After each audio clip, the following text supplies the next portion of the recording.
Hello, everyone. Welcome to the April EITP meeting, much anticipated, exciting event here at Kingston City Hall. We have full attendance. Good job, everyone. You're all here and you're all on time. But that's normal, right? That's status quo for us. So anyway, the first thing we got to do is approve the agenda. Notice that there are a couple of items on the addendum, 2 briefings from staff and an item of correspondence from staff from Ms. Leonard. There's the exhibit on the back which had a correction in one of the categories, and then the 2 briefings. So I need a mover and a seconder for the agenda with the addendum. Moved by Councillor Neal, second by Councillor Camden. All those in favor? Opposed, and that carries. And then we have the minutes from last meeting. So anyone except Councillor Holland can move or second, and that's moved by Councillor Neal. Did I see your hand? And seconded by Councillor Camden. Any errors or omissions from those minutes?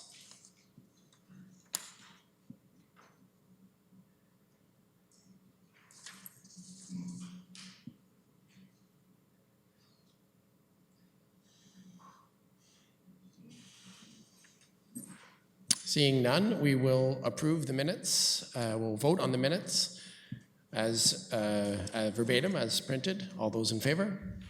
Opposed? I think that was in favor. That carries. And now we have disclosure of pecuniary interest.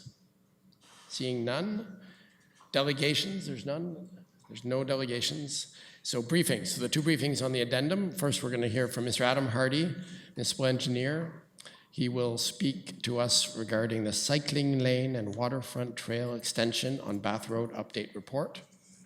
And I believe there is a digital. Oh, and Mr. Van Buren is going to introduce it. Go ahead. Thank you, Mr. Chair, and appreciate the opportunity to give a briefing on our cycling infrastructure project along Bath Road.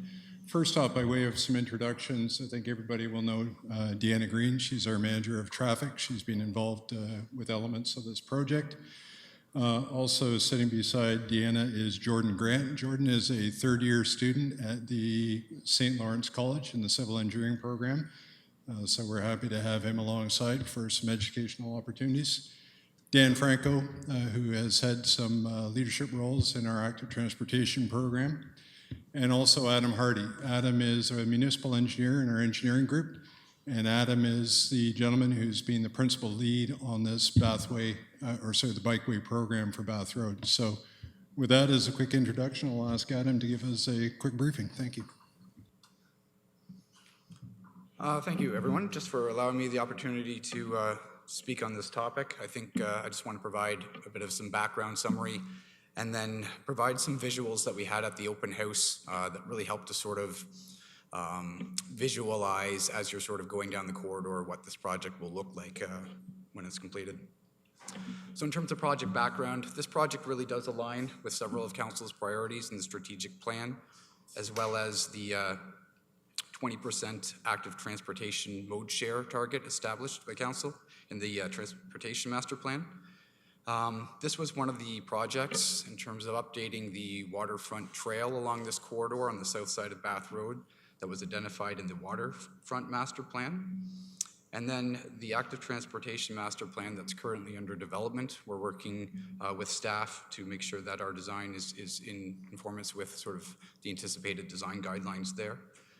Along a similar schedule, Ministry of Transportation is working on their Highway 33 road reconstruction project. So the east limit of their project is essentially the west limit of ours at Collins Bay Road. So we had some coordination effort with them there to make sure that we were lined up through the intersection. And then we were fortunate enough to receive grant funding from the Government of Ontario through the Ontario Municipal Cycling Infrastructure Program, or ONCIP. So that's going to be approximately $270,000 out of an estimated construction cost of $1 million. Some of the key milestone dates in the agreement, by July, we need to have a construction agreement in place, and then in October, we need to be substantially complete on our project. There's been substantial public engagement on this project. Starting back last summer, going door to door to all the residences and businesses in the corridor and bringing along a set of drawings and just sort of asking if they understood what we were planning and if they had any particular issues or concerns that we would have to address in our design. Since that time, we've had 2 public open houses, each of those with a month-long promotional campaign in advance, one last October and one 2 weeks ago tonight. And then we've had direct correspondence with Councillor Rosanek, user groups, key stakeholders, Riley's Garden Center, and anybody that shows up to the open house and wanted to be included on a contact list, we've done so. We've also provided regular updates on our project website. Okay, so I'm just going to, I've got some aerial photos and then some very simplified road cross sections. I'm just going to go through the project sort of from the west end to the east and just provide a bit of a visualization for how this project will look. So if we start at the west edge of the, so the west limit here is the Collins Bay Road intersection. So as I mentioned before, we needed to sort of coordinate with the Ministry of Transportation. They were adding paved shoulders all the way from Collins Bay Road, all the way out west to the village of Bath. We also had to work with existing constraints for, there was utility poles in this corridor here. So really close to the intersection here where you see section 1, there really isn't much of a change to the motorist lanes. You still have 2 lanes in each direction. And I'll speak to that a little bit more when we get to the cross section. The inside eastbound lane is going to be marked as a dedicated left turn lane for the Tim Hortons gas station plaza here, for the Marine Outfitters, and for the auto repair shop. It's as we start heading past the auto repair shop and around this corner here, where that inside eastbound lane starts to taper out. And by the time we get to this section 2 here, we have a single eastbound motorist lane. That's important in this section because we've got several existing obstructions like retaining walls in front of people's property, utility poles, steep slope driveways, things that if we weren't removing a vehicle lane, we wouldn't have room to put in a full width accessible pathway. It also provides us with the room we need for a dedicated cycle lane on the north side of the road. I should also note that in this section 2 here, we still have 2 westbound lanes, and the thinking was that because of the residences that we have in this area, it would provide a lane where people coming home would be able to turn left into their driveways, and they'd still leave sort of a through lane available for traffic because we have the space to do so. So I'm going to bring up the cross section here. So we have section 1 and section 2. So the first one is right at Collins Bay Road, and you can see what they have. So this would be the north side over here and the south side here. So we've got the westbound cycle lane very close to the intersection. Will be a shared motorist cycle lane. So it'll be marked with pavement markings and signage as such. And then, as I mentioned before, the interior eastbound lane will be a dedicated left turn lane to access the commercial plazas on the north side of the road. Then we have our multi-use pathway here, 3-meter wide asphalt, right up against the back of the barrier curb. And then as we head around to the residences at section 2, you can see that we're down to the 1 eastbound lane. So in terms of the multi-use pathway, the section near Bath Road, so the first 2 sections that I just described, the multi-use pathway is going to be a raised pathway, similar to what you see for the Toronto section here on the left. The only difference being that our curb is going to be a barrier curb here. So the elevation difference between the motorist lane and the pathway will be the 6-inch drop or the 150-millimeter drop from the curb. And our pathway will be sort of twice as wide as what you see here because it's bidirectional for traffic, cyclists, pedestrians, wheelchairs going both ways. And coming up on the next sections that I'm going to talk about, this is a real distinctive feature of our project where we have this segregated multi-use pathway where the motorist lane is separated from the pathway by concrete median with regularly spaced flexible bollards. And then on this side here, you're either going to have your guardrail against your water's edge, or you'll have a gravel shoulder or your commercial entrances, as I'll show you coming up. Okay, section 3 and 4. So we've just, right here, right past basically the last residential property, there's an existing culvert here. This is where we transition from the raised bike path to the segregated multi-use pathway. So that's the transition point there. So by the time we get to section 3, this is where we really have our first official lane reduction, where we have one lane in each direction. So one westbound lane, one eastbound lane, and again, required in order for us to be able to fit in the multi-use pathway, the dedicated bike lane with the buffer. And then as we move over to section 4, the only difference being we now have these commercial businesses here on the south side, so we also have a westbound left turn lane. Should note that in advance of our projects, Utilities Kingston will be coming in and installing streetlights from George's Marine all the way over to Coverdale Drive, and that sort of complements the work that they had done over the last few years to sort of light this section. There will be a gap in streetlights here, and so as part of our project, we're going to be installing what's known as pedestrian lighting, so it'll be smaller light poles that simply light the pathway itself. So the cross sections for that, again, section 3, this is where we have one lane in each direction, separated by a painted median, and then you've got your segregated multi-use pathway. This will be a concrete median with a flexible bollard. This will be sort of a guardrail up here against the water's edge, and then on the north side, you've got your dedicated bike lane separated by a painted buffer. Similarly, where you've got your commercial businesses, we've added in the dedicated left turn lane. And this will be an improvement over what's out there right now. If you've driven it, it's a very narrow center lane, not a full width turn lane at all. Okay, so these are our last 2 sections here. We've got one near Riley's Garden Center. This is where we are proposing our dedicated parking lay-by area between the motorist lane and the pathway. This will require a parking bylaw amendment. There's no parking currently allowed in this area. However, it's very important to the business. They have seasonal overflow parking and deliveries in this area. Currently, Riley's has taken measures to try to mitigate, I guess, enforcement and parking issues in this area. They've hired Kingston police who sort of direct traffic over to the shoulder of the road. It's a very reactive solution. It's currently against the parking bylaw, so we're looking to fix that up as part of this project and make it legal, give a safe spot to park, and fix the bylaw to accommodate parking in that area. The multi-use pathway sort of continues on and ends here. This is because this is the waterfront trail linkage up to Coverdale Drive, which heads on down to through Lemoyne's, or through the conservation area and down to Front Road. So from this point on, so the multi-use pathway sort of ends here, and then it will continue on as a dedicated eastbound bike lane up to Coverdale Drive, and we'll show that on the cross section. Section 6 here, so by the time we get close to Coverdale Drive, we're back to a very similar arrangement for the motorist lanes. We have 2 in each direction, and the only difference is that we'll be adding pavement and sort of adjusting curb to add in dedicated bike lanes in this area.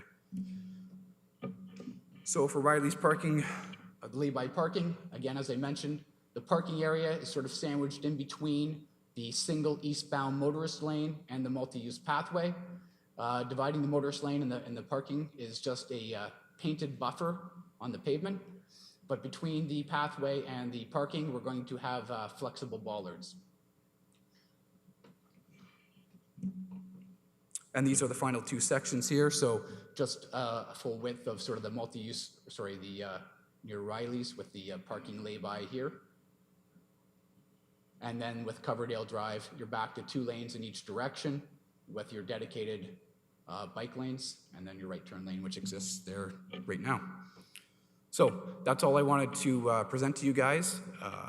Residents found these images very helpful, clarifying what was going on for the project when they were at the open house. So thank you very much for your time.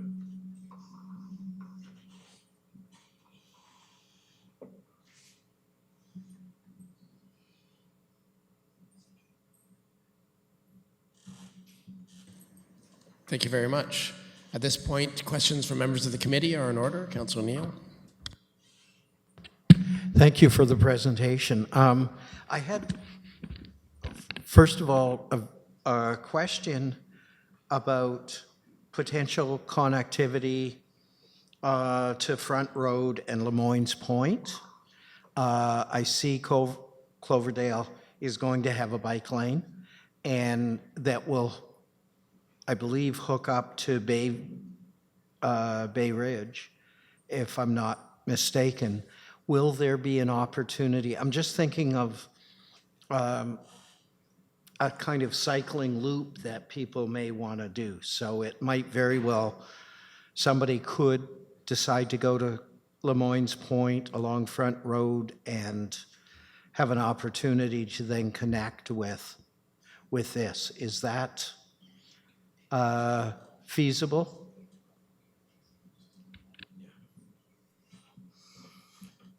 So I'll show you what's here right now. So again, in terms of getting from Bath Road to Coverdale Drive, there's this existing linkage here.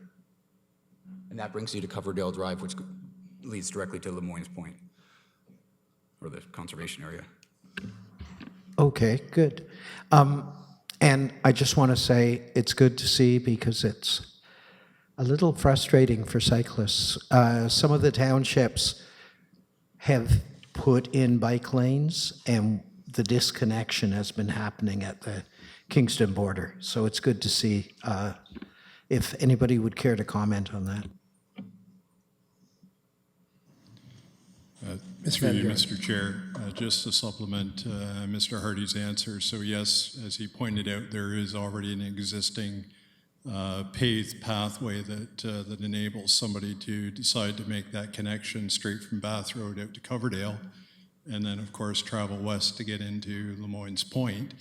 I think many will also know is that there's already existing designated cycle lanes on Bay Ridge Drive that enable cyclists to travel that route, to go south to Front Road and then hook up to cycling facilities on Front Road as well. Thank you very much. Thank you. Any other questions from members of the committee? This is the question section, and we'll have comments when the recommendation's on the floor. Go ahead, Councillor Hutchison.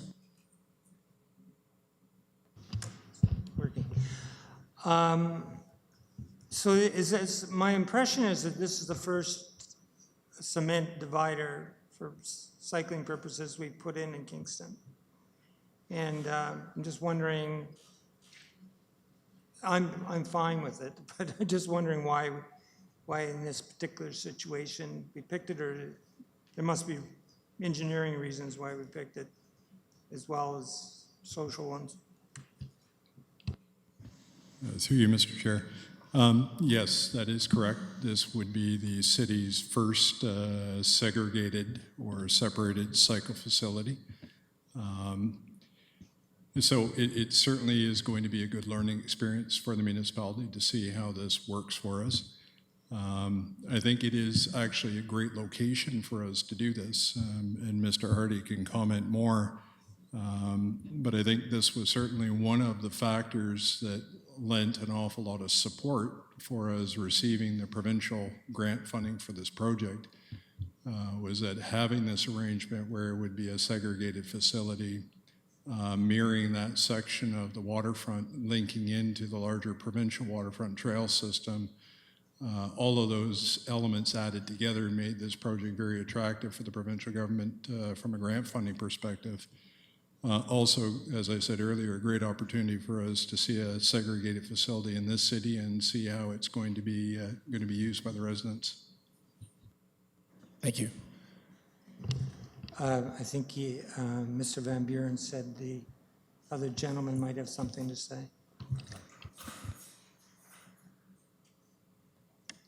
Sure. Okay. I guess the question was, you mentioned that it's the first one in Kingston, and again, there's good reasons for that.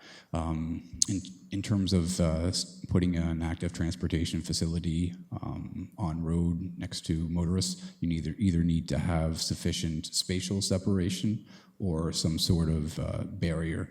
We can't achieve the spatial separation that we would desire, that would be required for the traffic volumes and speed that we see in this area. It's a very fast operational speed. And we felt that given that we're not just addressing cyclists, we're addressing all active transportation users, people on rollerblades, people walking, that for their safety and comfort, something like this concrete median with the flexible bollards would be something that users would want to see out there.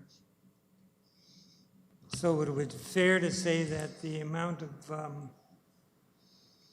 well, I'm sure there's councillor pressure, but also public lobbying over the last, I don't know, decade brought this to fruition in terms of, at least as a foundational aspect? Again, through you, Mr. Chair, I think one of the things that is a little unique here with the situation is that, again, we had a great opportunity to go after some provincial grant funding with this particular project. From a timing perspective, we're also in the midst of preparing the active transportation master plan. And that work is certainly looking in detail in terms of what is the preferred configuration for how we're going to be designing and developing cycling facilities in the city. I think many will know is that the current hierarchy of approach for cycling facilities was based on at the top end was to have designated cycle lanes that were really just going to be a painted line on the road and a sign to designate that as a cycle lane. I think certainly some of the public input that we've received to this point has certainly brought forward that idea that to see more usage for these cycle facilities, we may need to start to consider some additional safety features, and henceforth that's why these segregated cycle facilities are starting to take more prominence. Whether or not this gets reflected in policy as part of the active transportation plan still remains to be seen. But again, I don't think that it is necessarily inconsistent with us moving forward with this project at this time. Good, thank you. Any other members of the committee? Councillor Osanek. Thank you, Mr. Chair, through you. So thanks very much for staff. This has been a big project over many months, and the file is very thick. And this did come about, like over the years with councillor pressure, right? Because there's been requests for sidewalks to connect over to Bay Ridge Snow Frills, requests for lighting, which is what this project provides, and also for some safe cycling lanes. So this project hits it all. And I wasn't going to ask any questions except, okay, I have the south side as you're heading towards the city completely memorized and understood, but now seeing the presentation, I realize I do have one gap. So that's as you're heading home towards Collins Bay. So at the overpass, right, the Bay Ridge Drive overpass, right, the westbound lanes, they're going to go to one lane at that point, and then how does that work to where then the dedicated right-hand turn lane starts then around the bend where the homes are? So where does it then again open up to the two lanes? Yeah, so it does actually go down to one lane then when you're westbound.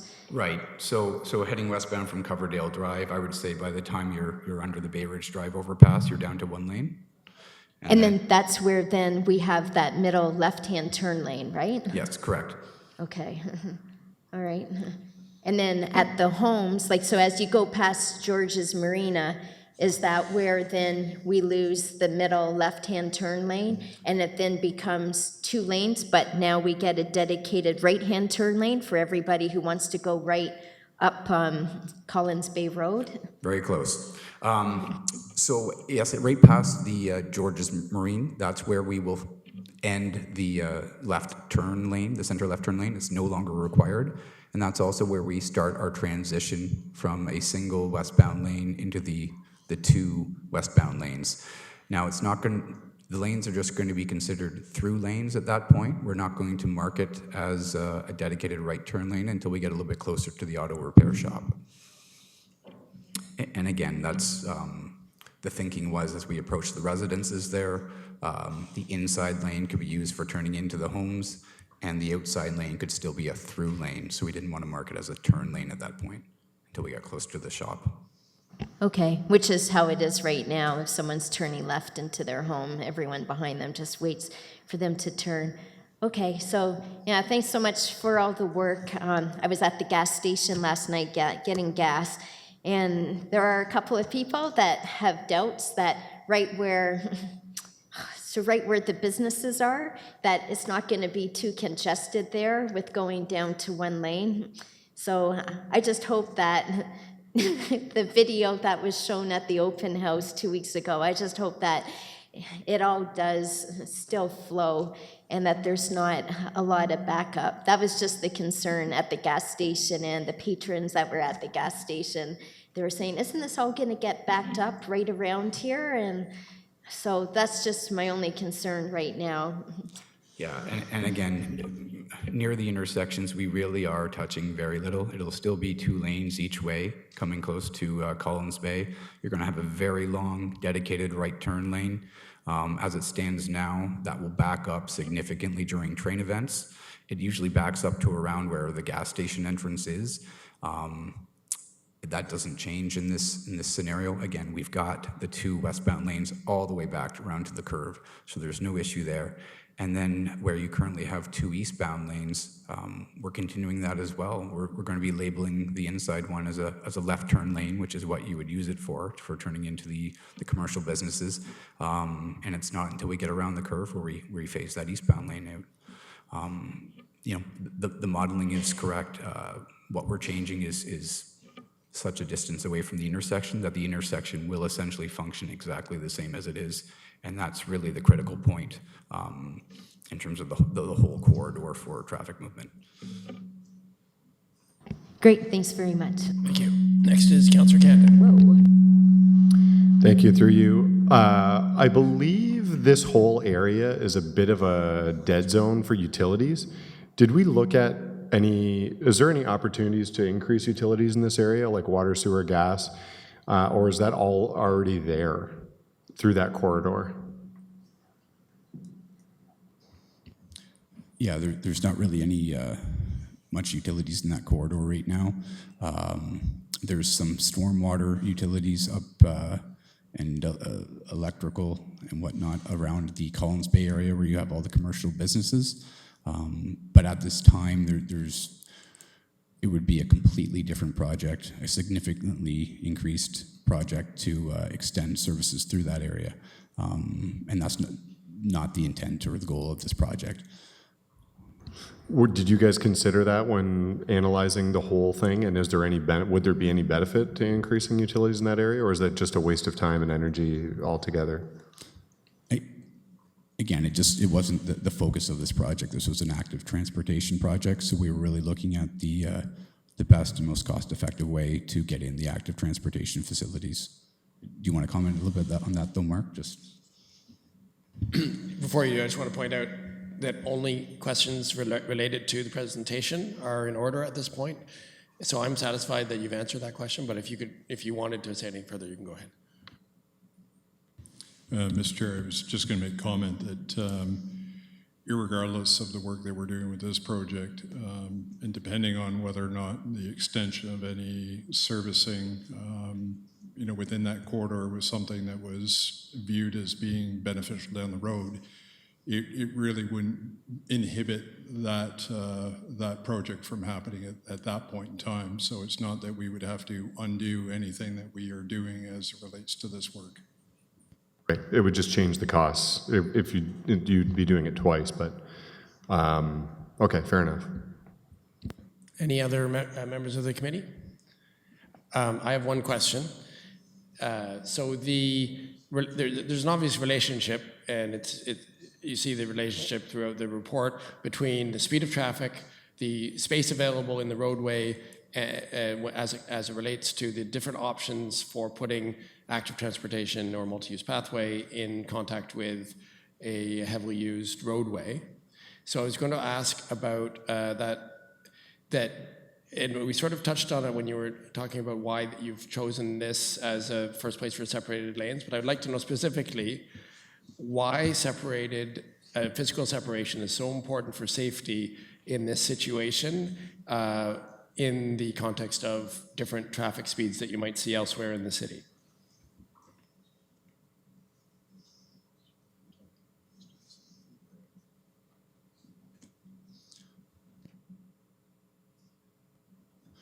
I think it's important to remember that we're not just dealing with a cycling facility as well. This is the waterfront trail where we've got, again, all active transportation users.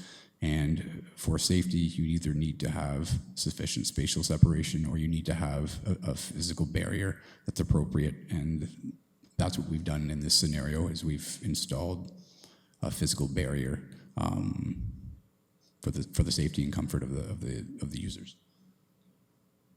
I think one of the other features of this project, as Mr. Hardy has mentioned, is that it is a multi-use facility. So the intention there is that you're going to enable both cyclists and pedestrians, people that may also be using other mobility devices to kind of access that corridor, and again, in a bi-directional way.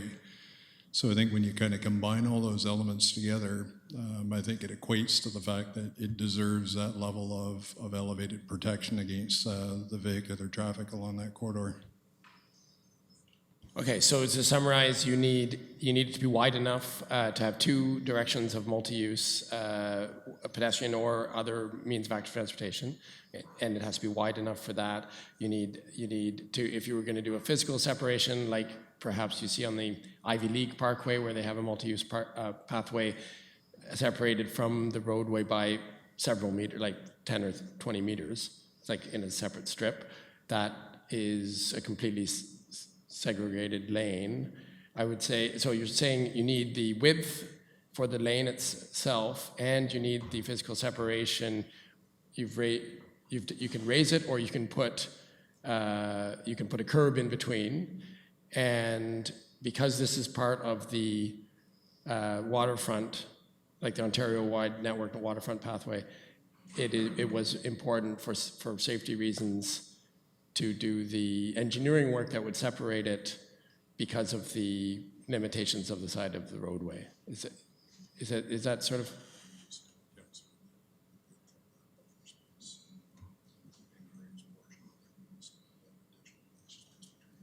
Sure.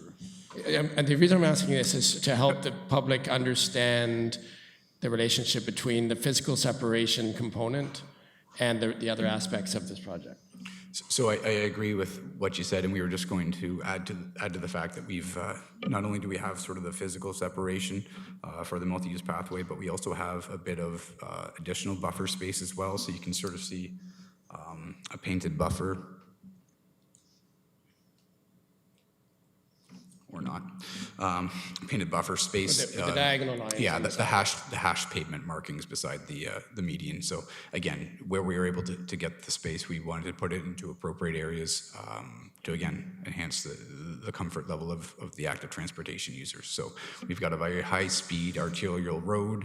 We're looking to have a multi-use pathway, sort of on road, if you will, in the shoulder. So it needs sort of an enhanced safety measure, which is as much space as you can give it, and a bit of a physical median.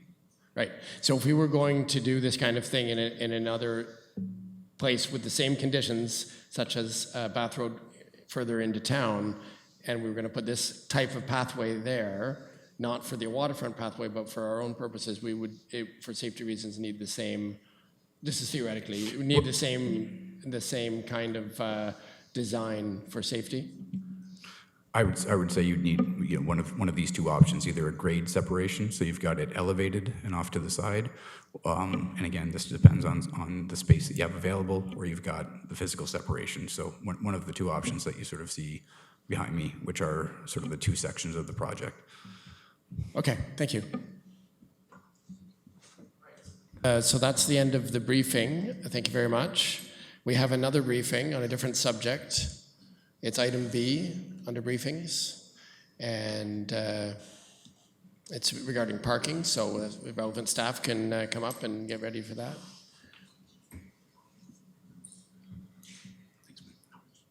Just to remind members of the public, if any of these topics interest you, when they come up under business, there is a section where members of the public may address the committee and ask questions.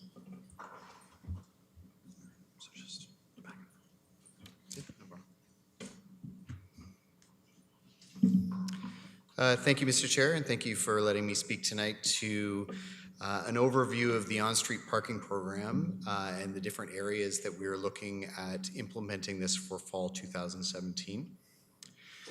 So as council and the committee members are no doubt aware, there are parking issues that can appear in residential areas, particularly in areas that border commercial, institutional, or areas of high employment.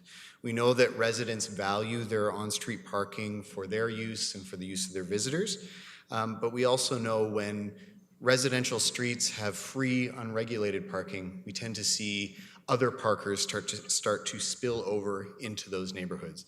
And this can become a particular problem when we see those parkers staying for a long time, particularly if those parkers are commuters. So within the city, we've identified 7 areas of neighborhoods where parking spillover is a concern or is becoming a concern.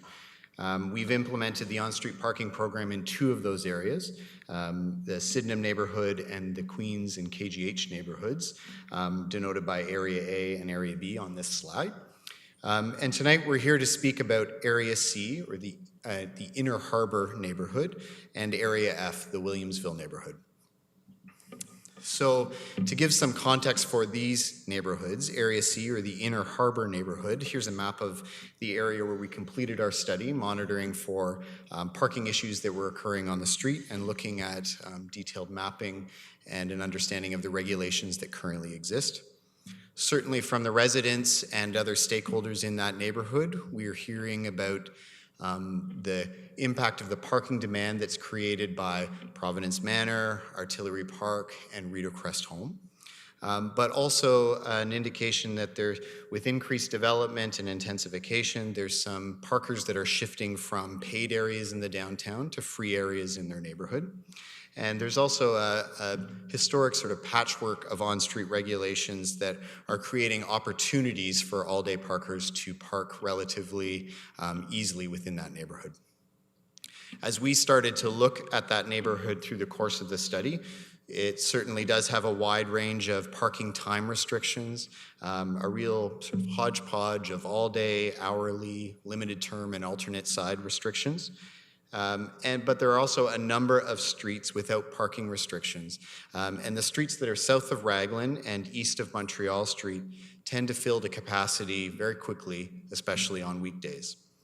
We also noted that there are a number of streets, especially in the older part of this neighborhood, that are too narrow to accommodate parking on both sides, or even one side in some cases, especially during the winter, and the impact that this has on the ability to maintain the operation of that street and maintenance of the street.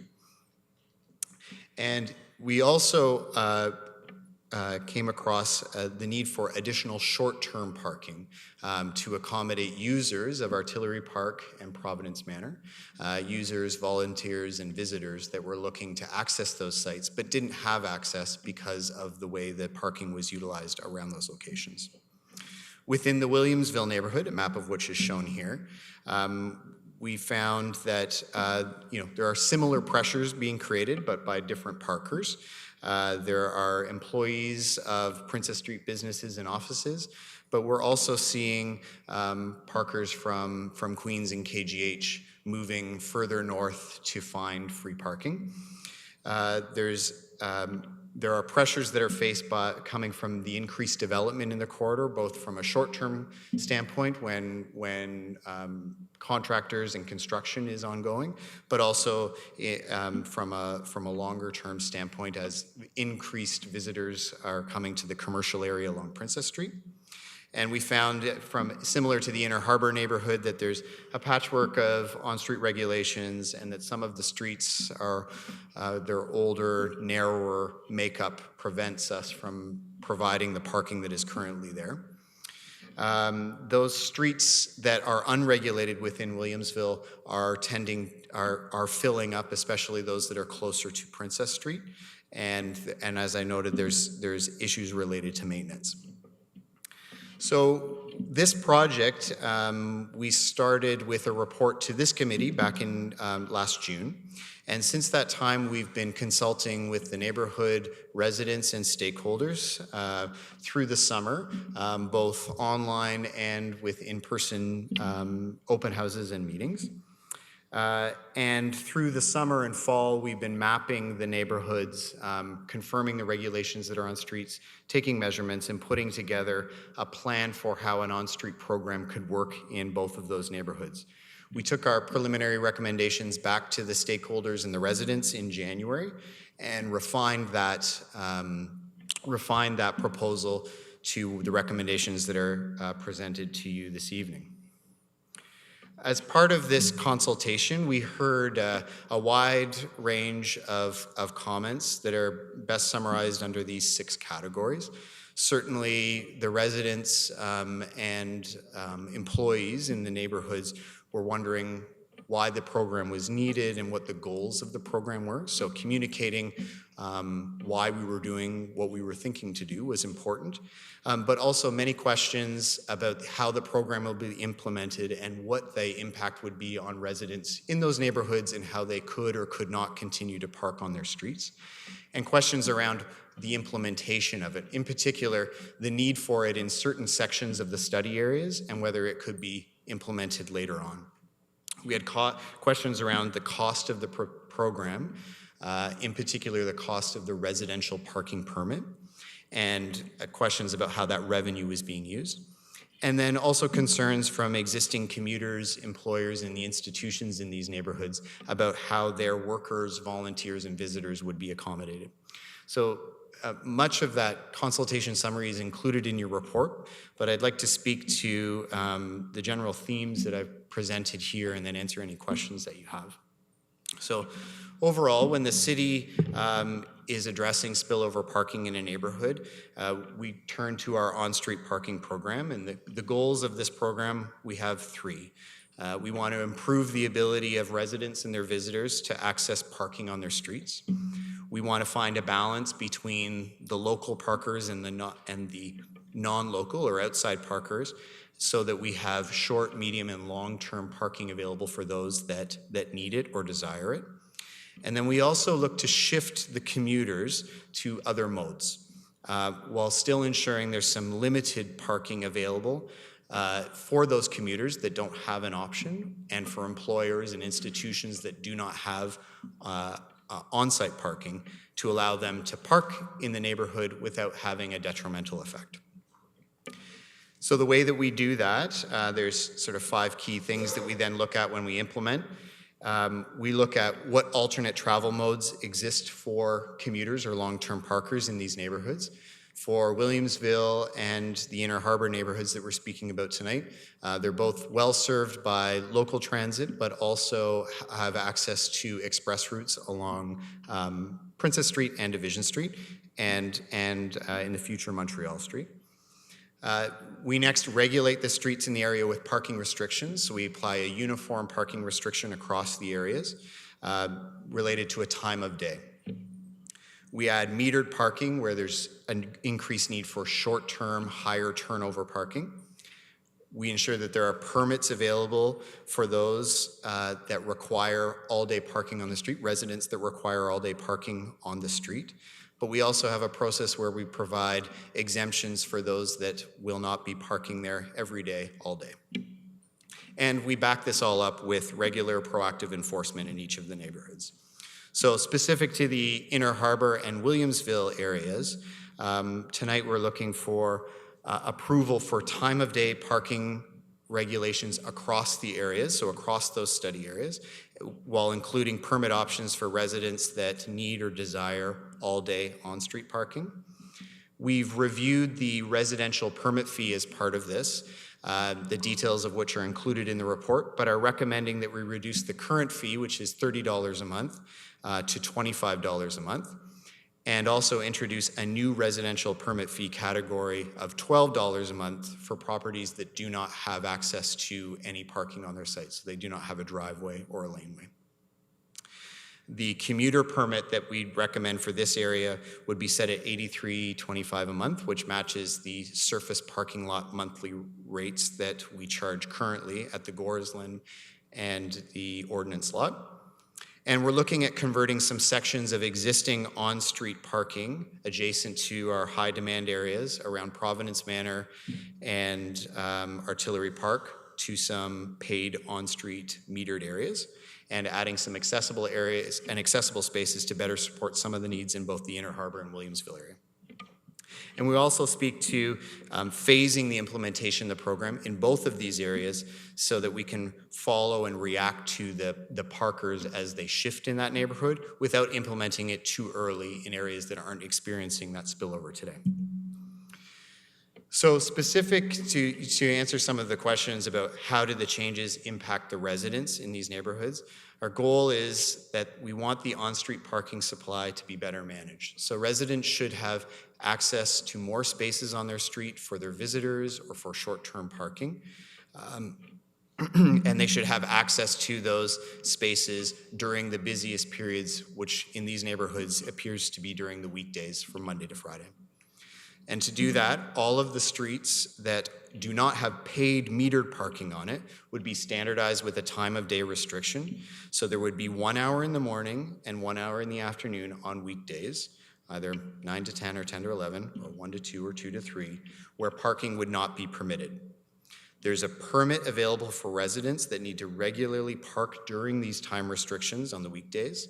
But as I mentioned before, there were exemptions for those who have short-term visitors, meetings, or other special events that are occurring irregularly that they need to accommodate on street. For clarity, there's no permit required by residents for them to park in the evening or overnight or on the weekends or holidays.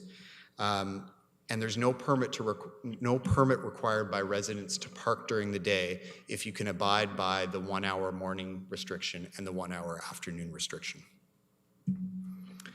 From the commuter or the long-term external parker standpoint, our goal is to reduce the number of commuters that are parking in these neighborhoods and shift them to other modes.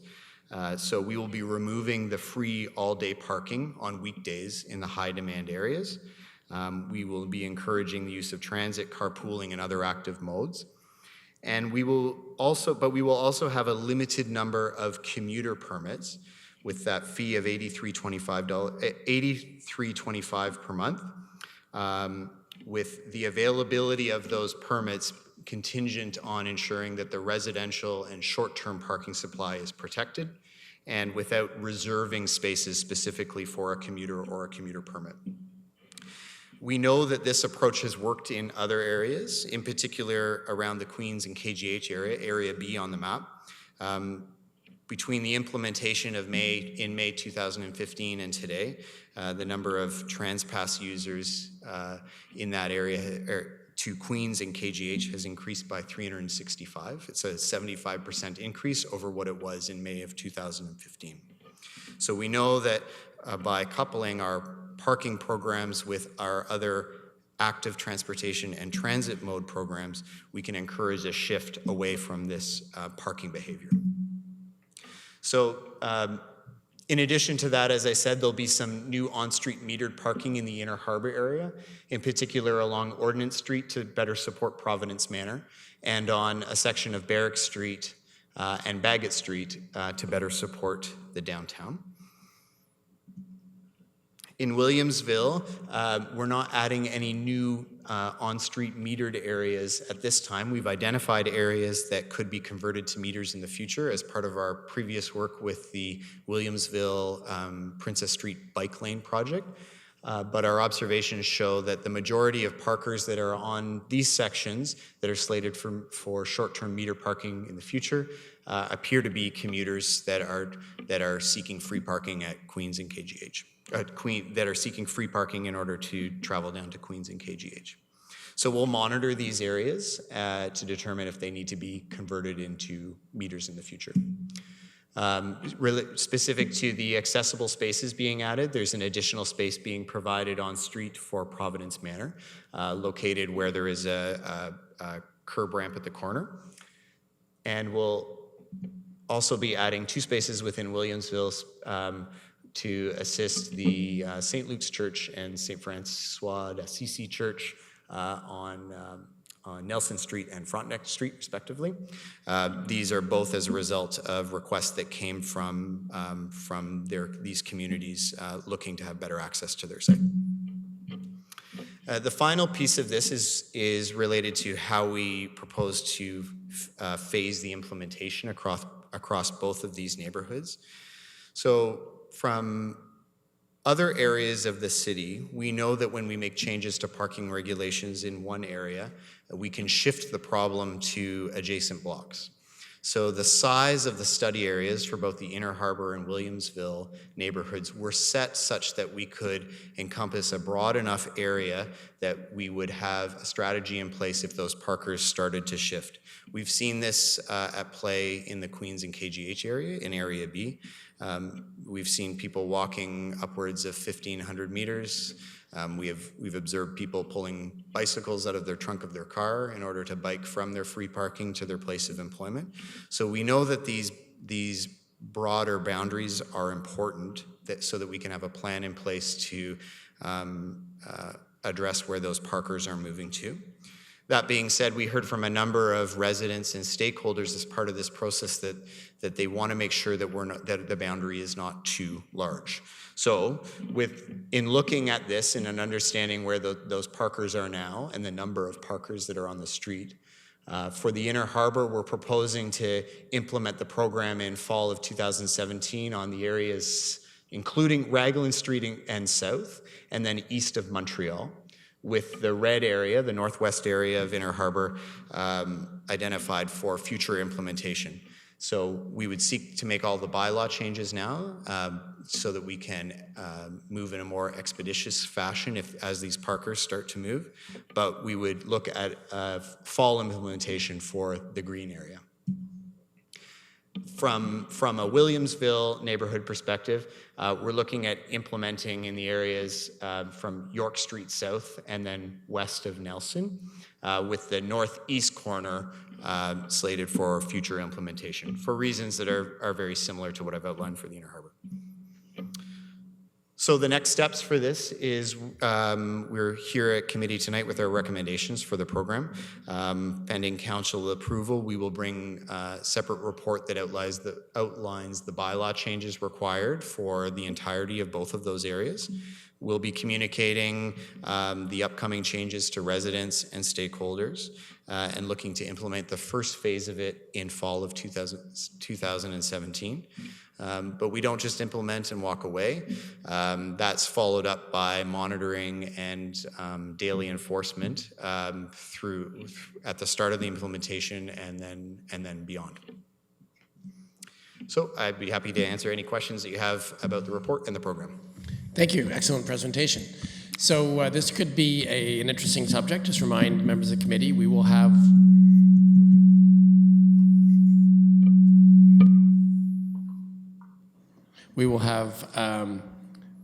full opportunity to have debate.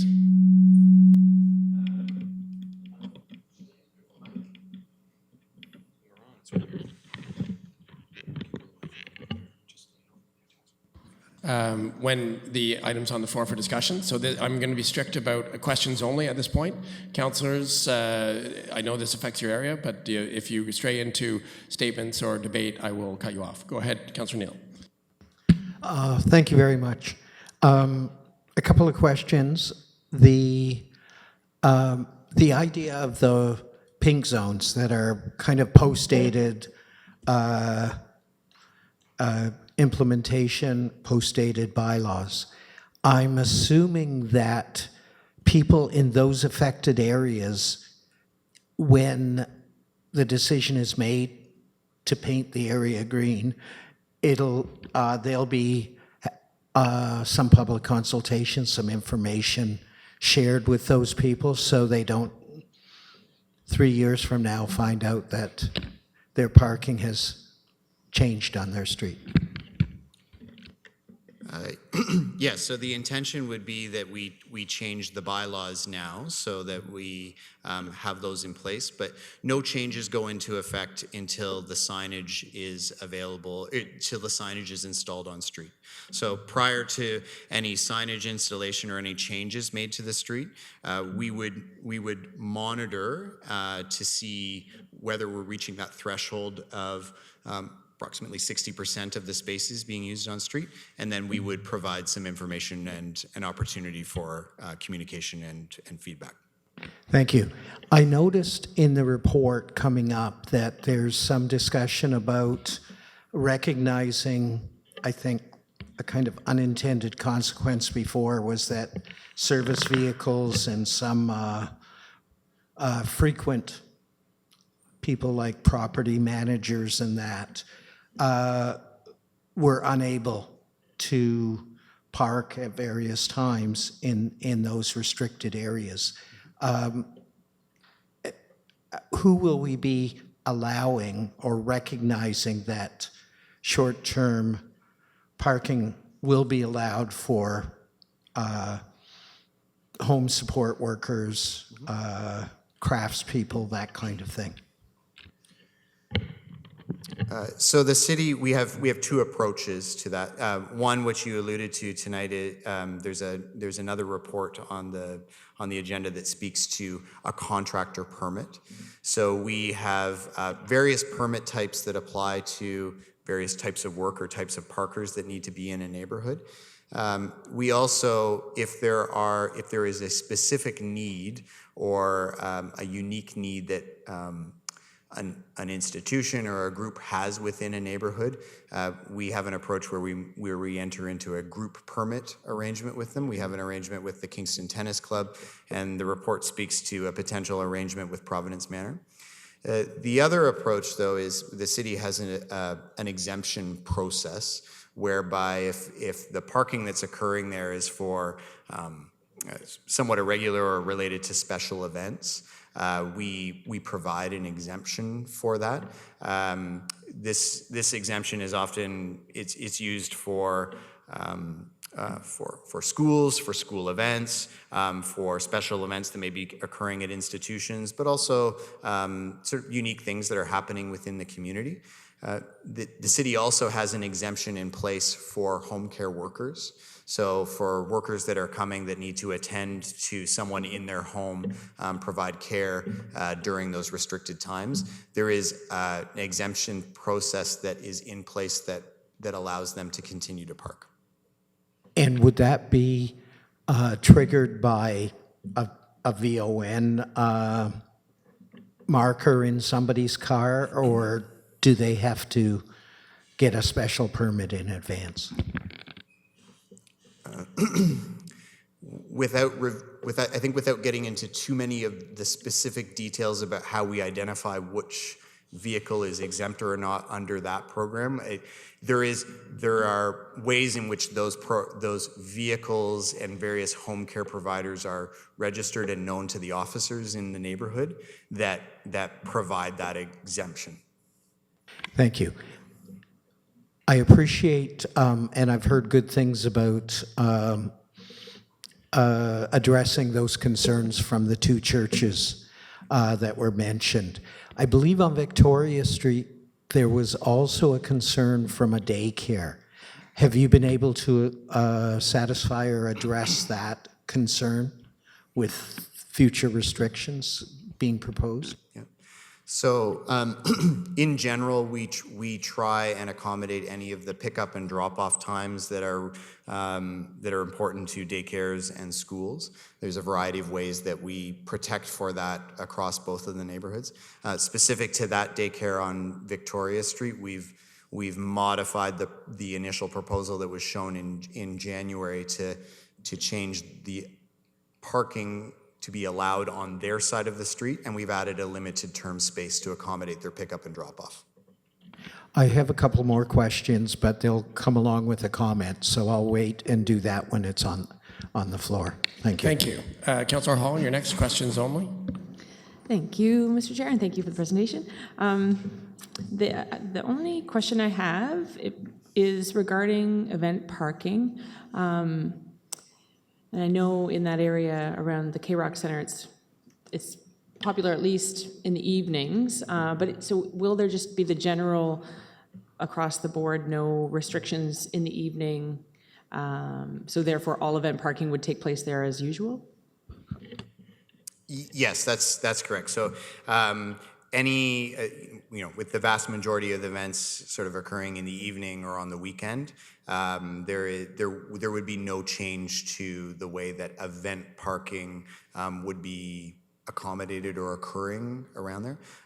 There may be instances where there is a daytime event or a multi-day event that may be occurring either at the Rogers K-Rock Center or at other sites within those neighborhoods, and we have processes to address that and to accommodate that. A good example is the way a process around Queens or a St. Lawrence convocation is handled at various times during the year.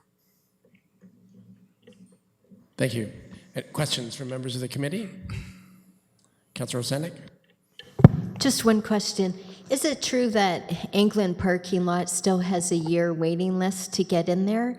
Do you know, like, I know that a lot of people in my building, right, are the culprits that are parking in the Inner Harbor area, so they'll be shocked, to find out that they'll have to pay $83 or go elsewhere. But I heard that there's a 1-year waiting list at England, but England doesn't look busy anymore, so I just wondered if that rumor was true. Kit? Through you, Mr. Chair. I can't tell you if it's a 1-year waiting list. There is a waiting list at England. We do have turnover, and we do release new permits in that particular lot, but we're also being just a little bit cautious with that lot in terms of filling it to capacity with permits, just because we're still sort of waiting for the other shoe to drop on some of the North Block development. So what happens with the Anglin, the number of permits that we have in there now exceeds the number of spaces.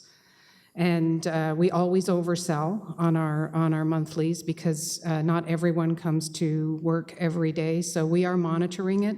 We have a wait list, and if anyone is looking for a space in that lot, they should certainly be contacting parking services and getting their name on the list. Thank you. Seeing no further questions at this point, that concludes the briefing. Thank you very much. And we'll move along, and we'll be revisiting both files covered by the briefings when we come to business. So the next item on the agenda is business. The first item of business, 7A, as you turn over to the second page of the package, is the cycling lane and waterfront trail extension on Bath Road update with the report, and we've already had the briefing. So you'll see there's a recommendation there. Before we get to the recommendation, there's an opportunity for members to ask questions. Now, this would be really procedurally questions about the report or the file in general. And then we would go to members of the public, and then we would move the recommendation, discuss and debate the recommendation. So we've had an opportunity to ask questions on the briefing, but you may have questions about what's in the report. So if you have any of those, go ahead. Seeing none, we will go to members of the public for the report on the cycling lane and waterfront trail extension.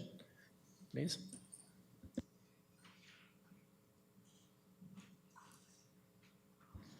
Thank you, Mr. Chair.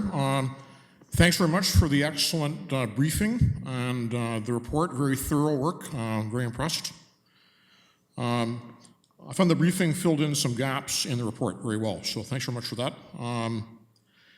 It seems like an ideal choice for the city's very first separated and segregated bike lanes. I was down in Toronto over the weekend, and I was actually just studying certain areas down there as a preparation for this meeting. So.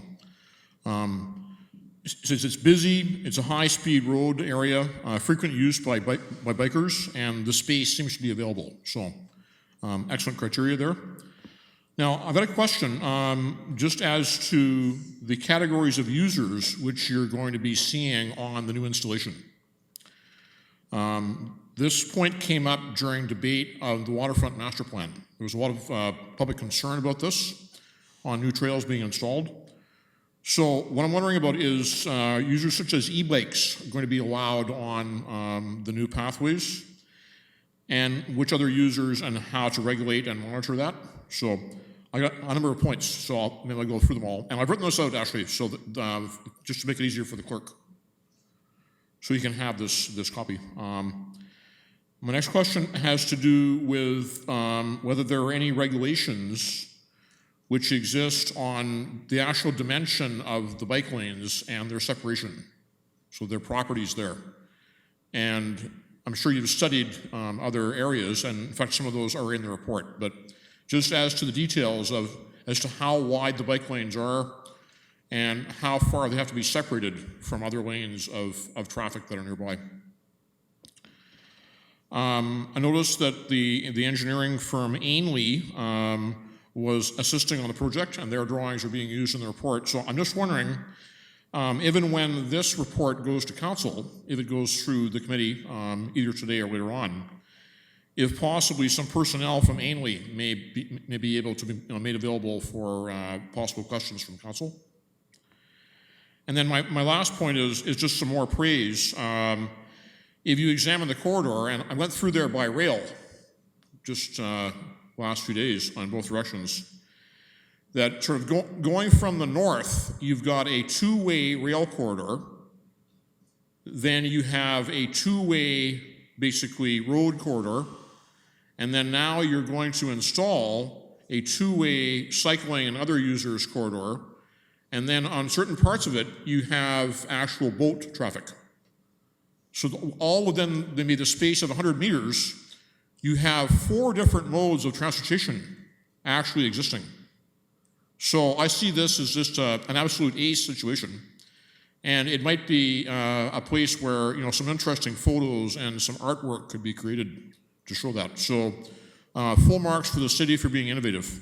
Thank you. Okay, if there's anyone else from the public that wishes to address this report, we take all questions, all comments at once, and then the staff responds at one go. So please come to identify yourself and go ahead, make comments and ask questions.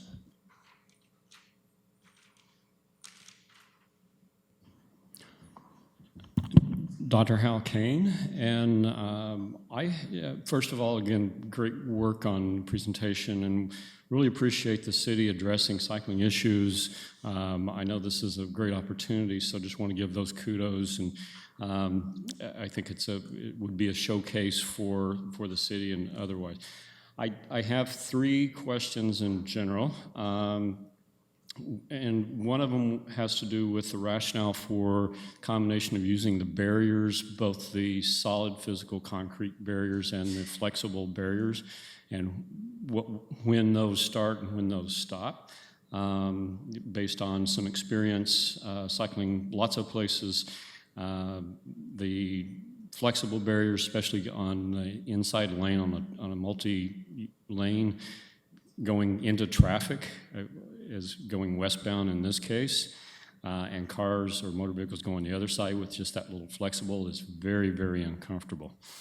So what was the rationale between using those kind of barriers? And there's I know there's some pros and cons, and it's a larger discussion, but just kind of the rationale when to start those and when to end physical versus the flexible. Another question has to do with the multi-use plan, given that it's a multi-use path, rather, not multi-use plan, sorry, misspoke. There are going to be pedestrians. It's not just a cycling path, it's a multi-use path. So cyclists that are eastbound that for various reasons don't want to use a multi-use path because too many pedestrians, hopefully that's going to be the case where it's going to be very crowded, but when it gets to the point where cyclists don't want to use that with the single lane that's adjacent motor vehicle lane, what accommodations will be used for cyclists who don't want to use that multi-use path heading eastbound? Last question. From a planning and design perspective, cyclists coming off of, and I think Councillor Neal talked about the waterfront trail connection to Coverdale, and that's an excellent idea. But cyclists that are coming off of that connection from Coverdale that want to travel westbound, that using the multi-use path or wanting to cross over and use the lane on the north side, what considerations in design and planning for cyclists that want to go that direction? Thank you. Thank you. Are there any other members of the public who wish to address the committee? Seeing none, we've had 2 submissions, so staff has a chance to respond.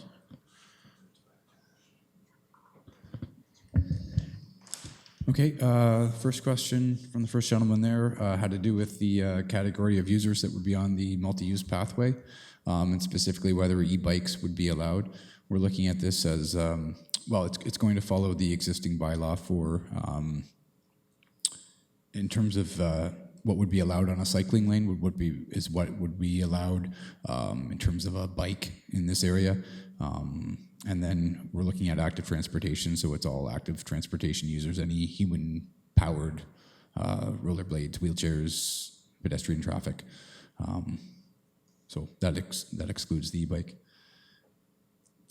Second question.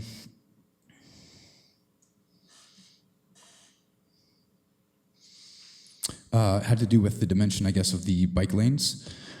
The bike lanes that we're proposing are 1.5 meters wide. That's 5 feet. That would be a standard bike lane where you're squeezed for space. You can go down to 1.2 as a minimum. We are, again, as I mentioned in my presentation, looking to sort of align ourselves with the design guidelines that will be coming out in the active transportation master plan that's under development. And that's where we come up with our going with the 1.5 meter wide bike lane using a half-meter buffer, painted pavement marking buffer that we're going to be, I believe, seeing recommended in that report. The multi-use pathway itself is 3 meters wide, so sort of twice the width of the cycle lane that we have. Mark Van Buren was going to talk about Ainley in terms of attending the council. Yeah, just quickly in response to that question, I think what we would prefer to do is manage our expenses appropriately, and if we didn't need to have the consultant present for the council meeting, that would be our preference. Of course, if any councillor, committee, or council as a whole has any questions ahead of that, it'd certainly be encouraged to reach out to us so that we could be prepared for any questions that we could then in turn ask of the consultant before the evening.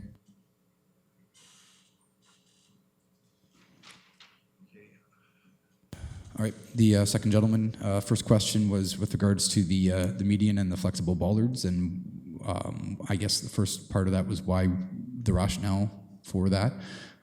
In the open house in October 2016, we simply had the median itself. Users didn't feel that was comfortable, sufficient sort of protection. They felt a bit exposed, and they wanted something a little more visible to the motorists who would be traveling along that corridor. So we've got these flexible bollards that have reflectors on them, and that seemed to go over much better with the public. We've also increased the height of the median from what would be a standard 150 millimeter to a 200 millimeter height, something that would be less easy for it would be more of a barrier for a vehicle.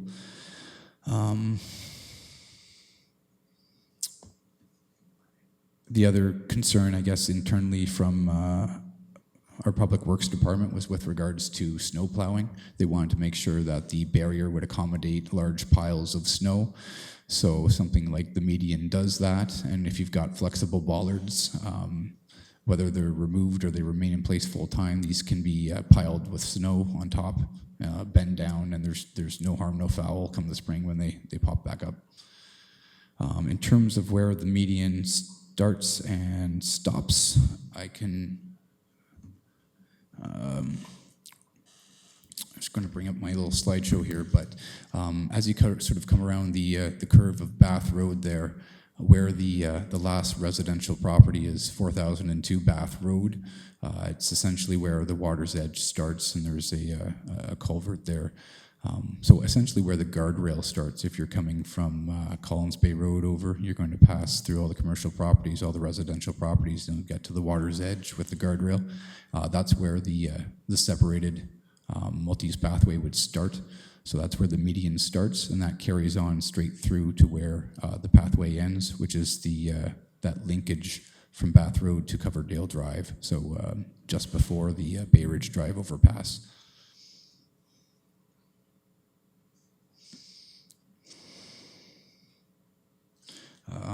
Okay, the other question was with regards to someone, I guess, coming down the linkage onto the multi-use pathway or wanting to head westbound if they were sort of, if they wanted to go westbound, but they perhaps maybe wanted to get to the north side of the road in order to head westbound, but they started on the south side. There's two ways to go. You either head onto the multi-use pathway and head westbound, and you're able to cross at the Collins Bay Road intersection. You cross north and head to the north side of the road and carry on westbound. Or you'd have to, I guess, backtrack a bit to the Coverdale Drive intersection. You would cross the Coverdale Drive intersection and get onto the dedicated bike lane there and continue westbound. There'd be no opportunity in between Coverdale Drive or Collins Bay Road to cross from the south side to the north side to head westbound. So he wanted to add to that, I guess. I'll allow a quick follow-up for clarity. Well, just for clarity, Mr. Chair, through you, the second question I asked about cyclists that weren't comfortable widening the multi-use lane path going east, what accommodations? Oh, sorry. That is correct. Different question, yeah. Yeah, so I guess the way we have it set up and our preference with the way we have the design is that they would use the multi-use pathway. However, if there are those cyclists, and we've heard from them, who prefer to be on road, let's say, near the Collins Bay Road intersection, as I mentioned, we really aren't changing anything at that particular location. There isn't a lot of space, but it's not changed from existing conditions where if a cyclist is able to sort of squeeze in between the motorist lane and the barrier curb, it would be the same as existing. As you head around to where we get to the median with the flexible bollards, I mentioned before that we've got, I guess, painted pavement markings that are about 0.8 meters wide, so almost 3 feet wide. There would be some area there, I suppose, if a cyclist felt so inclined to ride directly alongside the traffic, but our intent is that any eastbound cyclist will be using the multi-use pathway.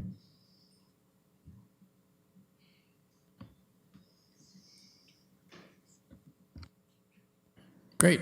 Thank you for addressing those concerns. So that is the questions segment. So we've got a recommendation here that needs to be moved and seconded to get it on the floor, and then we can have debate. Moved by Councillor Neal, seconded by Councillor Holland. So you see there's 3 clauses to the recommendation there, and you see them in your package. I won't read it out. Debate is now in order. Any councillor can make comments or statements, and we'll try to reference them to the recommendations at hand, and we'll get to that recommendation after that. Go ahead. Thank you. A couple of questions. First, your comment about, and I totally support the idea of the movable bollards to allow for snow removal. I guess my only concern with that is cycling for many people isn't just a 3-season activity. If those bollards if they have to push snow over top of them and they function as they should, that's great. But will we have to wait till spring thaw for the snow to go away? I know that's probably a public works question, but it's a question I think it would be nice to address. Yeah, go ahead. Okay, yeah, so, I've had extensive conversations with Public Works. We've walked the site together, and we wanted to be prepared in advance of our open houses for this question in particular. So the intent is that the facility will be a 12-month facility.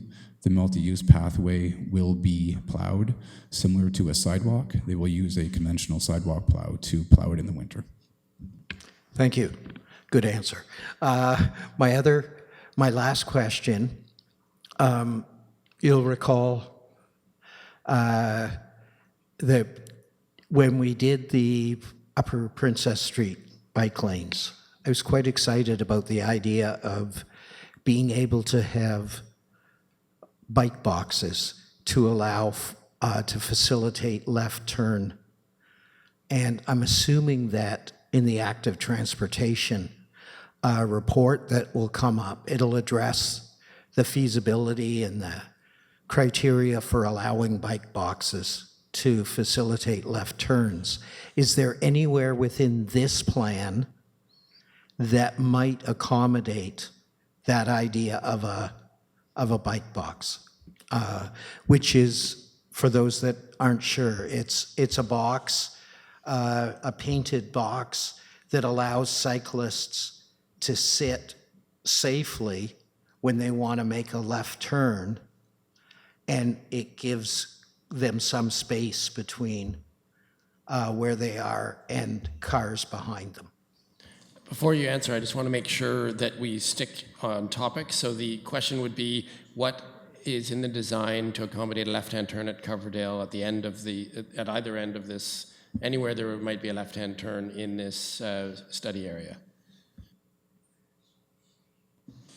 Through you, Mr. Chair, I'll let Mr. Hardy supplement my answer if he wants to or needs to, but in short, there is no provisions for bike boxes as part of the design for this project. The larger question as to how we foresee bike boxes being part of the larger cycling network within the community or the municipality, certainly part and parcel of the work that's going on as we speak with the active transportation master plan, but nothing specific for this project. Thank you. I look forward to that. Okay, so I guess you're done. Anyone else wish to speak to the recommendation? Okay, I'll call the question on the recommendation in the package. Maybe I will read it now. That the EITP committee recommend that City Council endorse the March 2017 design, which requires the elimination of one motor vehicle lane in each direction on Bath Road between the curve east of Collins Bay Road through to the Bay Ridge Drive overpass, to install a concrete median with flexible bollards as shown on the attached March 2017 design drawings in Exhibit B, that's the first clause, and that the EITP committee recommend to Council that design option number 3, as illustrated in Exhibit F, be approved to facilitate parking on the south side of Bath Road 90 meters west of Riley's Garden Center, that's clause 2, and that the that the EITP committee recommend to Council that staff prepare for the approval of City Council the required amendments to bylaw 2010-128, a bylaw to regulate parking, to remove no parking and no stopping zone restrictions from Schedule F1, no parking and Schedule F2, no stopping zones respectively on the south side of Bath Road 90 meters west of Riley's Garden Center. So, well, I guess we'll vote on the 3 clauses as a whole, unless would anyone like them separated? Seeing no, we will vote for all 3 clauses at once. All those in favor? Opposed? And that carries. Thank you very much. That's the end of business item A. Thank you, staff, for all your hard work. We're now going to business 7B. That's extending maximum length of stay and occupancy for the Chown and Hanson parking structures. There was a report in the package. This is not subject to a briefing, so this is yet another topic for tonight. And we'll go to staff to introduce the report. Through you, Mr. Chair. This particular report is a follow-up to some of the consultation and discussions that we had last fall when we were performing the parking rate review. And primarily the issue related to extending the maximum length of stay was a topic that some members of the BIA presented, and generally speaking, the rationale was that if, particularly on Princess Street, if someone parked on Princess Street and then was shopping up or down Princess Street, that, you know, with a 2-hour time limit, they may be deterred from shopping longer or perhaps dining because they have to walk back up the street, so to speak, or down the street. So the BIA thought that it might be useful and beneficial then to have an extended time. So at the time of the rate review, I said it's sort of not in scope of the rate review, but we would take a look at it and we would come back and make a recommendation. So we have taken a look at it. We've looked at best practices from a parking management perspective. We've looked at the impact and the potential impact that it might have. And at this time, we are not recommending that we consider extending the length of stay on our 2-hour high-demand time zones. The second piece of this report was a request for information. Again, as part of the rate review, we had made the statement about occupancy levels at the Chown and Hanson garages, and council had asked if we could bring an occupancy report forward that provided some of that data, and that is included also with this report. Happy to take any questions. Thank you. And I know from a private conversation beforehand with Ms. Kidd that the tables you see in the package on page 41 and 42, Chown Vehicle Activity Report and Hanson Vehicle Activity Report, a very large spreadsheet with detailed specific numbers, time of day, for the entire month of October 2015 in both lots, with the high occupancy, like the high score, I guess you could say, for that lot highlighted. And you'll notice that the highlighted number is in the 90 to 95% range for both lots, slightly higher for Chown. And I understand that information was painstakingly pulled out of the data that the city has and tabulated for the purpose of this report. And I thank staff very much for that painstaking work. Okay, questions on this report? Members of the committee? Okay, seeing none. Members of the public have a chance to speak or ask questions?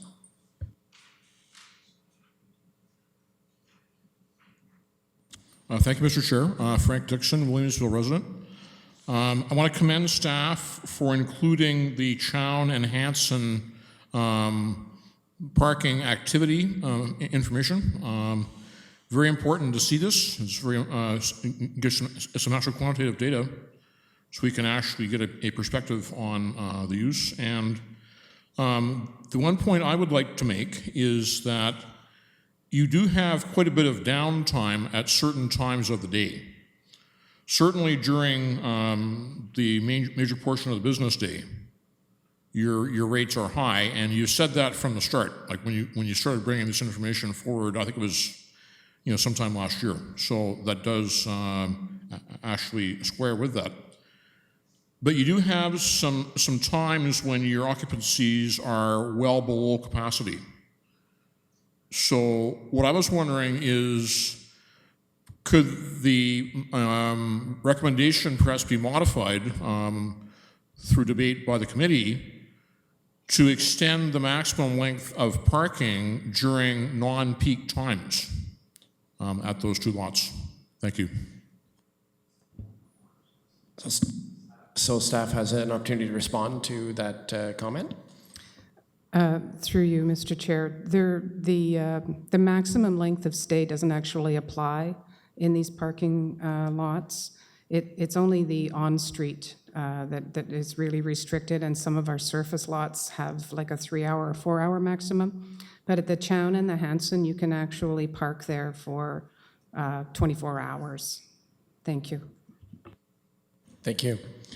So you'll see the recommendation is actually no action, so that we recommended the council take no action, and then that we receive the data.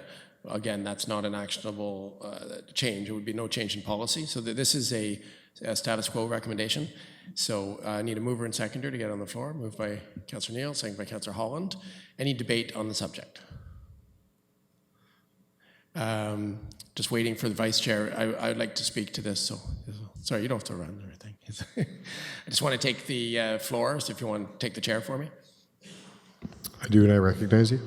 Thank you. So again, the data is very appreciated for those two garages, and I would say that my analysis of those numbers would be that the capacity of those two garages is well utilized, And, and in light of the fact that there are no maximum usage times, and the rates are quite reasonable as well, the hourly rate, that I believe that we have an excellent supply of parking in the downtown in those two lots. That's a very large capacity, and I think that perhaps that and this has been mentioned before, the last time we discussed the parking review, the getting the population to be fully aware of the capacity, the untapped capacity at the times of day in these lots, and somehow get the word out on that would help reduce the congestion on the on-street spaces, which are restricted to 2 hours. So in other words, if you are looking for a place to put your car for a work day, there's room for you in the Chown and Hanson, because if you look at and all of the days in October on page 41 and 42 there, the beginning of the workday, there's a ton of spaces in both lots on every day of the month.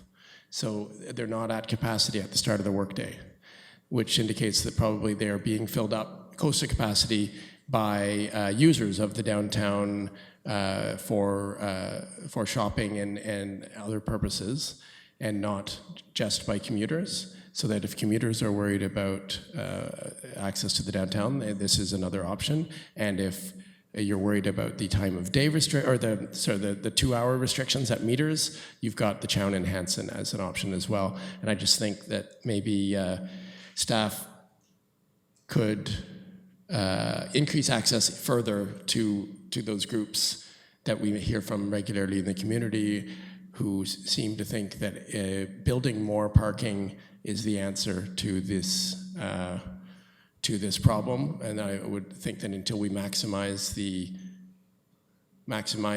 knowledge of the community about what's available and at start of day in these garages, that we have no need for that. And that's just all I wanted to say on that. Thank you.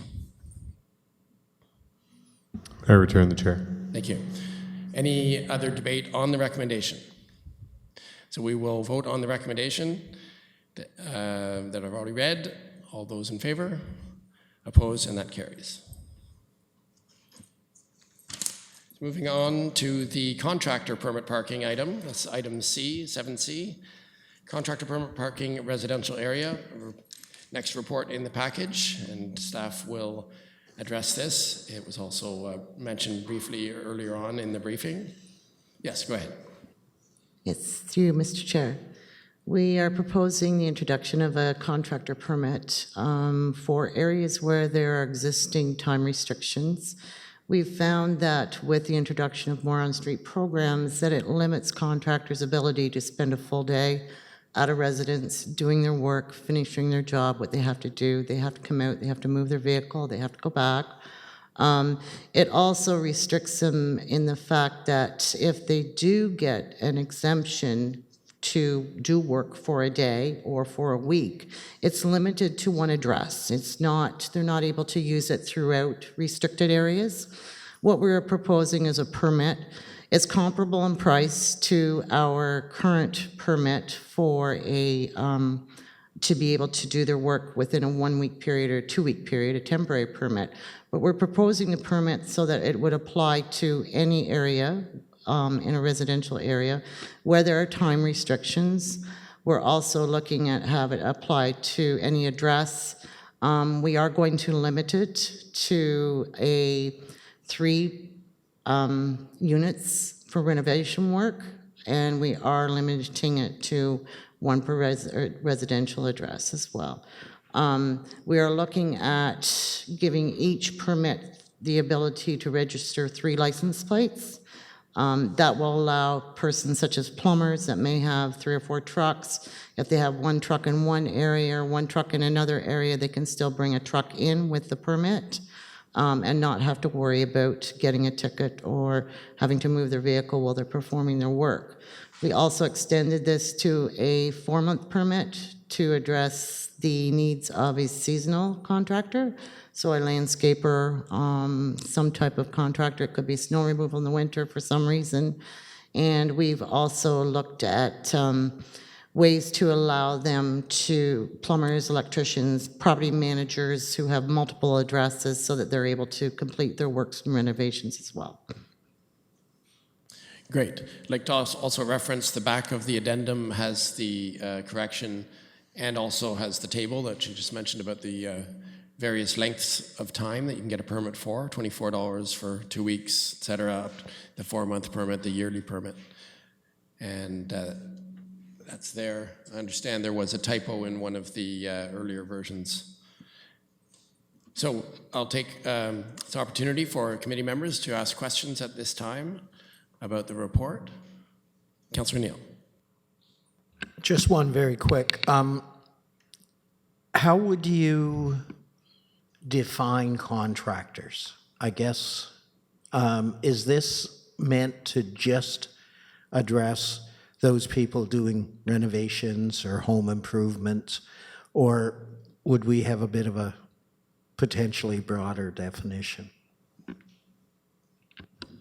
There could be a broader definition because there are all types of contractors there, so it becomes very difficult to define it. You could be a chimney sweep, you could be chimney repairs, you could be any type of cleaning pipes, you could be a plumber.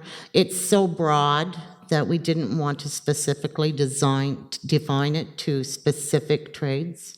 That's good, but this would allow property managers with multiple sites to be able to get a single permit. Is that correct?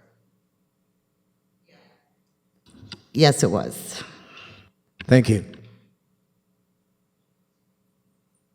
Thank you. Any other questions from members of the committee? Okay, so members of the public have a chance to make comments and ask questions. Well, thank you, Mr. Chair. Just very quickly, so I'm going to commend staff for this because they were responding to input from the community at some of the meetings, so very good work there. And I'm just wondering,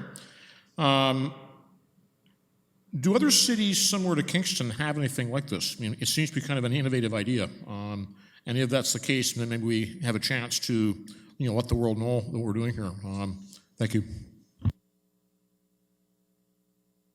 Thank you. The staff has an opportunity to respond if needed. Go ahead. Through you, Mr. Chair. We did look to see if there are any other cities that have a program such as this with a contractor permit. At the current time, there are none in Ontario. We did find one in Vancouver and another one in Canada and a few areas in the United States, but nothing exists that is specific to contractors at this time. Great, thank you. So there is a recommendation in the package, needs to be moved and seconded so we can debate it. Looking for a mover and a second, moved by Councillor Holland, seconded by Councillor Neal. So the recommendation that the EITP committee recommend to council the approval to issue a residential contractor permit in accordance with the terms and conditions as set out in EITP 17-007, effective June 4th, 2017, and that a bylaw be presented to amend bylaw 2005-10, a bylaw to establish fees and charges to be collected by the Corporation of the City of Kingston, as amended, as per Exhibit A in report EITP 17-007, and that's the wording that's in the addendum. So it's moved and seconded. Is there any debate? Very quick comment. Thank you very much. This was one of those kind of unintended consequences that comes from bylaws like our original bylaw. And I heard from many contractors and particularly from property managers. So I totally applaud this. How are we going to communicate to the community that this is now available? Go ahead. Sorry, Through the chair. We will be setting up a communication plan. This will come into effect on June 4th. Up to that time, we will be looking at a little bit of education for the community, as well as updating our web pages and looking at a communication through the, through the home builders and through the KCA and any other people that we did reach out to during our consultation. Great, thank you. Okay, any other debate? Seeing none, I'll call the question on the recommendation in the package. All those in favor? Opposed? And that carries.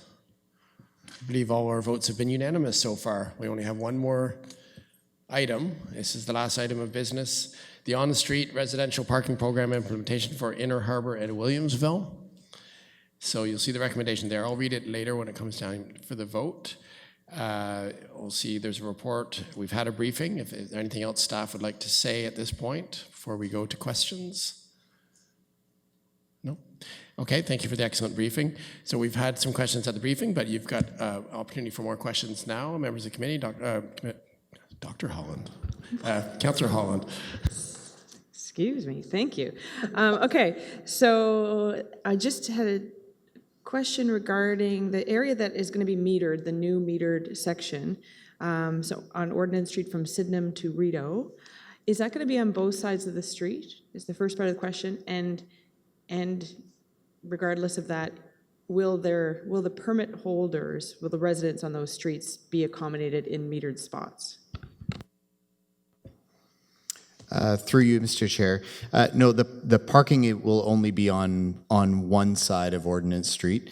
We're not adding parking through there. We're converting the existing parking from unregulated and restricted into metered parking. Permit parkers would not be eligible to park in short-term metered parking areas. So I guess, do you know at this point which side of the street that is, and whether, and so I guess, is that just going to be a continuous stretch of metered parking on one side of the street is sort of what I'm curious about. Through the chair, we know what side of the street we're proposing, and no, it is not a continuous line of meters or of metered parking. The side of the street is chosen to best accommodate the use that it's serving. So from Sydenham to Montreal, it's on the north side, as that's co-located with Providence Manor. From Montreal to Bagot, it is on the south side to accommodate Artillery Park, and it is on the north side from Bagot to Rideau Street, because that is the side with the minimum number of driveways, and it's co-located with Kingston School. Great.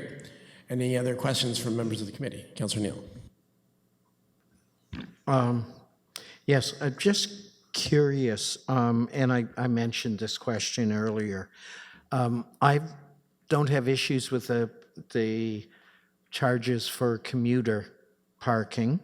I'm a little concerned about the rates that are being recommended for residential. I know from some emails that I think we've all received, there seems to be much lower rates in many municipalities for residential on-street parking. I was wondering if you could address that. Yes, through the chair. So we looked at, as part of this, as part of the review for Williamsville and Inner Harbor, we also completed a review overall of the residential permit fee. And the existing $30 per month fee, which includes taxes, all the fees quoted tonight include taxes. That fee has been in place since 2009.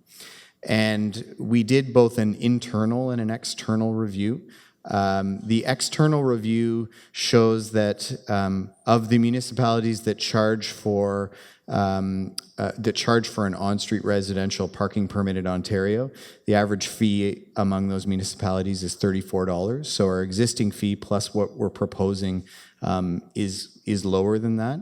But we also found in that review of the external municipalities that the range of, I guess, privileges that said parking permit provides varies quite a bit across those municipalities as well. So in many other municipalities, the amount of time that someone without a permit can park on street is actually limited to 3 hours.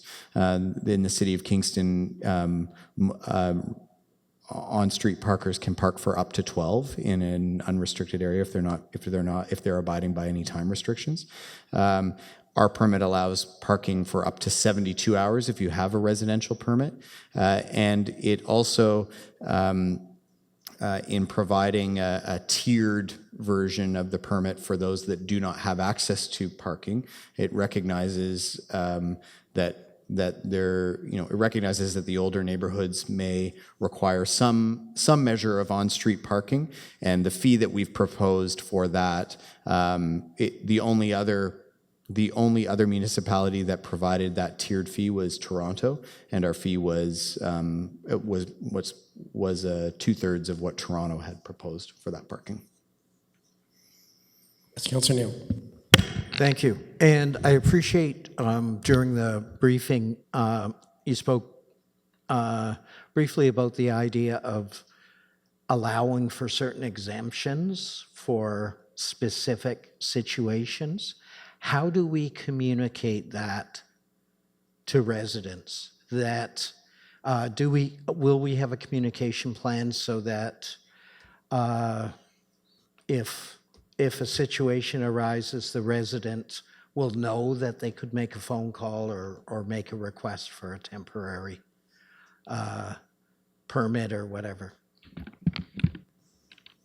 Through the chair, yes, there will be a communication plan put in place to communicate all aspects of the program out to the residents, to the stakeholders, and to the parkers that are using the street now.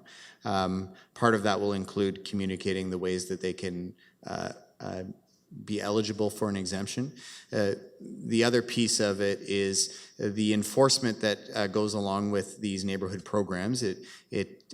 We have a consistent presence through the neighborhood, and the officers that are assigned have a good understanding of who those parkers are and why they are there.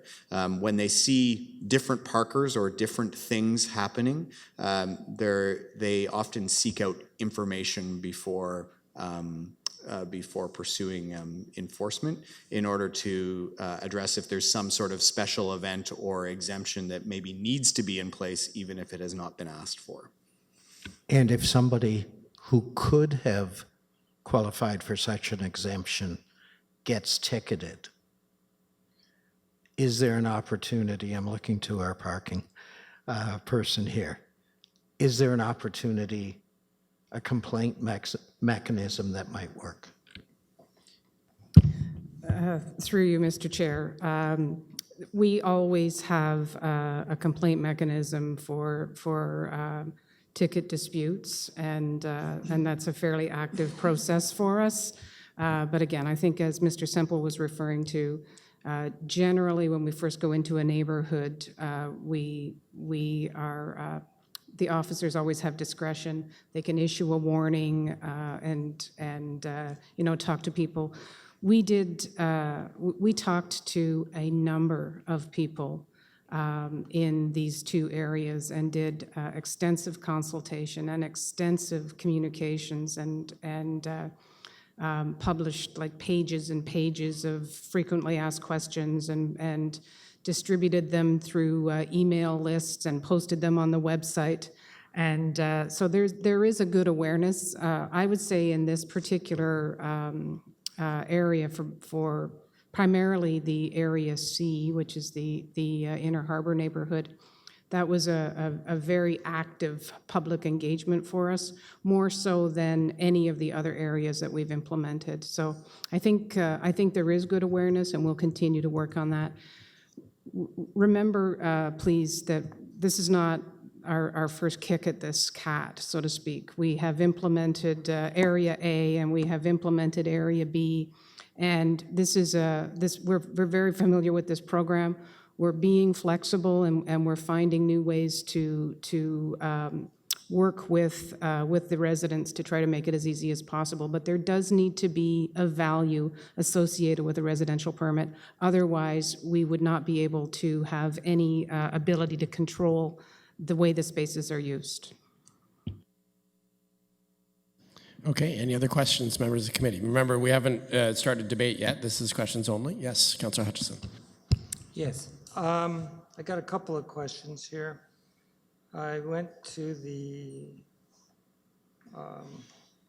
public meeting, so I had a pretty good idea what the public was thinking at the time.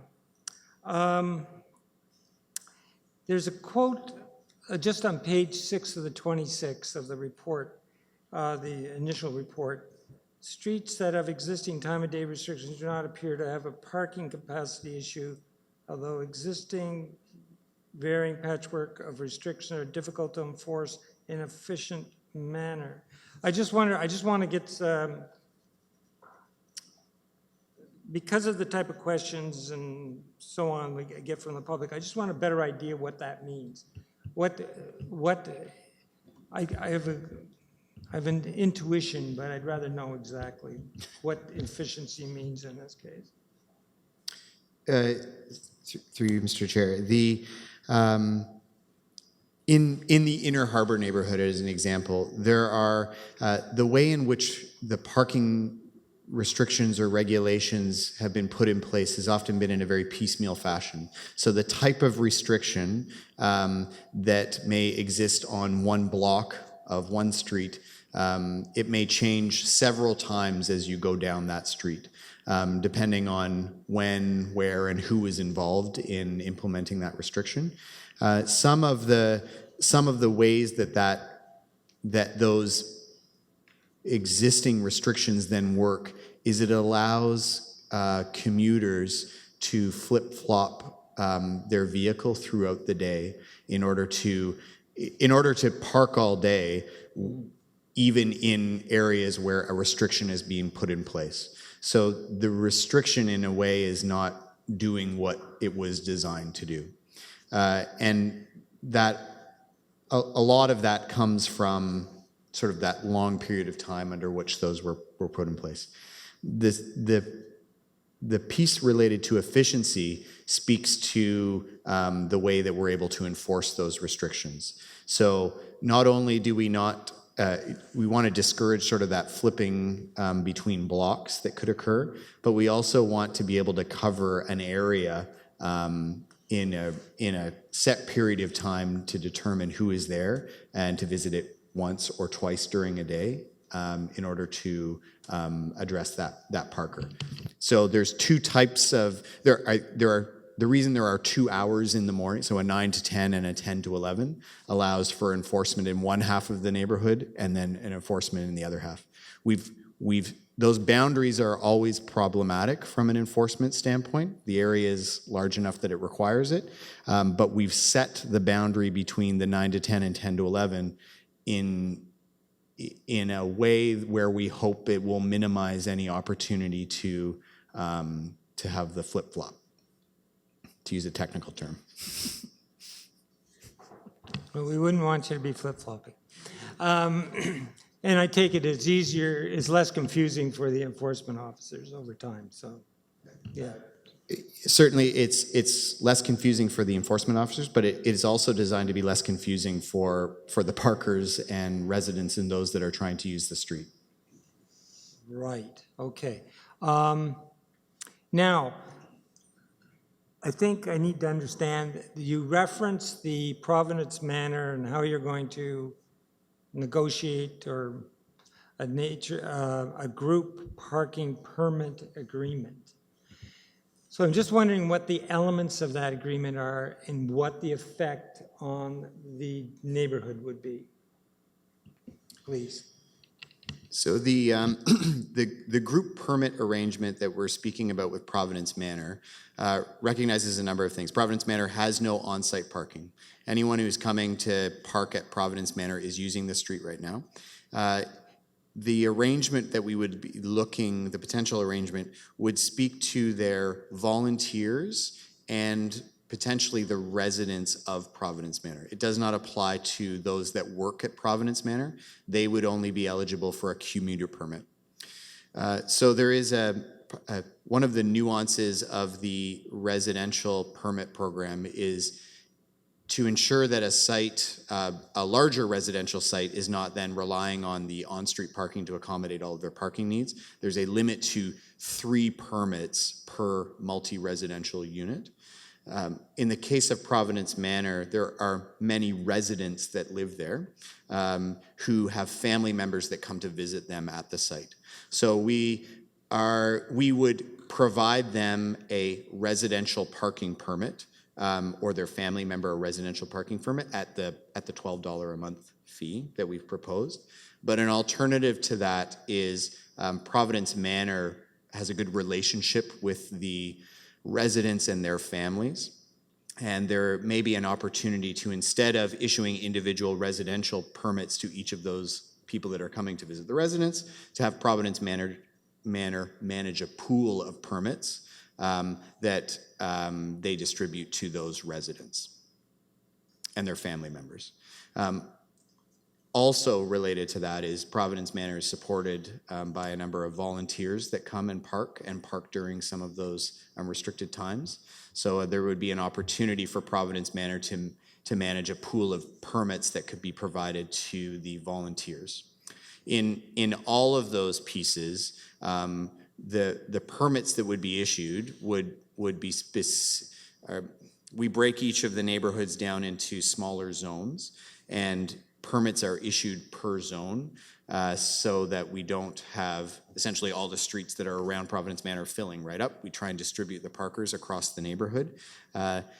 In all of those instances, we would still maintain a supply of residential parking permits and short-term parking spaces within each of those subzones so that they would be available to any of the other residents in the neighborhood that required a permit. If at any time we were to exhaust the residential parking permit supply, we would then start to take it from our commuter parking supply. Good, thank you. That was quite a good explanation. I think you can understand why I needed to know that. Okay. Just need to find my other questions. Okay. Of which there aren't many. Okay, I only had one, which is actually a suggestion. On 113, the question 4, what is the city doing to encourage commuters to use the transit system? Will there be park and ride option? This is under the goals of the program. And your only reference is to Williamsville, and it's about major investments in transit. And then when you turn the page looking for area C, did you purposely leave there? I just think you could add it. That's what I'm saying. Okay? Like the improvements on Montreal Street and Princess Street also are good for this area. And so, since I remember this question coming up in the area in the Inner Harbor meetings, so. It's 113 at the very bottom. Mm-hmm. Yes, my apologies. There were 2 separate consultation packages prepared for each neighborhood. If that was a typo within this package, and I haven't got the page numbers on this piece, but with respect to the Inner Harbor, there was a specific question response that was prepared for the Inner Harbor neighborhood that spoke to those transit options. In particular, that neighborhood is served by two routes that go to the Montreal Street Park and Ride, one route that goes to the Bell Park area. And there are opportunities when the express route is added along Montreal Street, such that there will be additional connections to those existing park and ride centers. Bottom of page 85 has the same question for the Inner Harbor. Sorry, yeah, I just couldn't quite find it in my package. Couldn't find that for life or money, but thank you. Yep, okay, fine. Yeah, and it includes the information on the new express on Montreal Street. Well, great. Any other questions by members of the committee? Okay, so we'll get to the debate section after we hear from members of the public. Go ahead.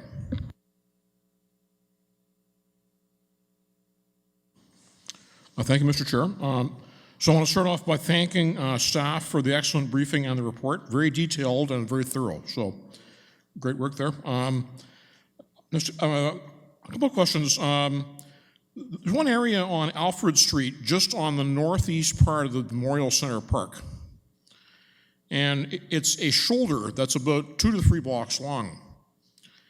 And I'm wondering if that's included in sort of the on-street parking analysis of the area. It is used quite a bit by people who are likely parking there and then walking down to Queens and or KGH. And I notice also that there are some transports that use it and they park lengthwise along there. So they're sort of taking up the space. If they get there first, then people can't park there. So I'm just wondering if you're aware of that and maybe if it's included in your analysis. And then my other point follows along some of the material presented in the report and the briefing as to the trend of free parkers going further, seeking the free parking that they've had. And this time pertaining to actually going up into the southeast part of Kings Court Rideau District. So they're crossing Concession Street and going up into the area just sort of the north of the M Center. And I'm seeing a bit of that there. I live nearby, so that might be something to kind of watch for a little bit. It isn't really that much further, another 2 or 3 blocks, and you're into a whole new realm of free parking. Thank you. Thank you. Staff has an opportunity to respond. Thank you for your questions. The first question related to the parking on the east side in the northern section of Alfred Street near the Memorial Center. We are aware of the sort of the various parkers and various ways in which people and vehicles are parking in that section. As part of this, we consulted with Memorial Center staff and are looking at changing that area to a limited term parking of 3 hours, which should accommodate the uses that would happen there during a weekday period, but also deter the all-day or longer-term parking that is occurring in some of those parking areas. But it would then remain unrestricted for those weekend and evening times, as we discussed. The second question, just about the trend of free parkers sort of moving further and further away to find that free parking option. That is certainly that's certainly an observation we noted when we implemented the Queens and KGH Area B, and the impact that it then had upon the neighborhood that we're talking about tonight in Williamsville. There will always be some who are seeking a free parking option, and it will be important that we monitor and manage that appropriately. Until there is an issue where the spillover parking that is occurring is utilizing too much of the on-street parking in that neighborhood, we typically would monitor for any infractions. But we would continue to monitor the neighborhoods that surround these areas in the way that we do today. Thank you. So that you'll notice there's one more recommendation for us to deal with several clauses. The Yeah, we need a mover and a seconder to get them on the floor. They're at the bottom of the third page of the agenda, spilling over onto the fourth page.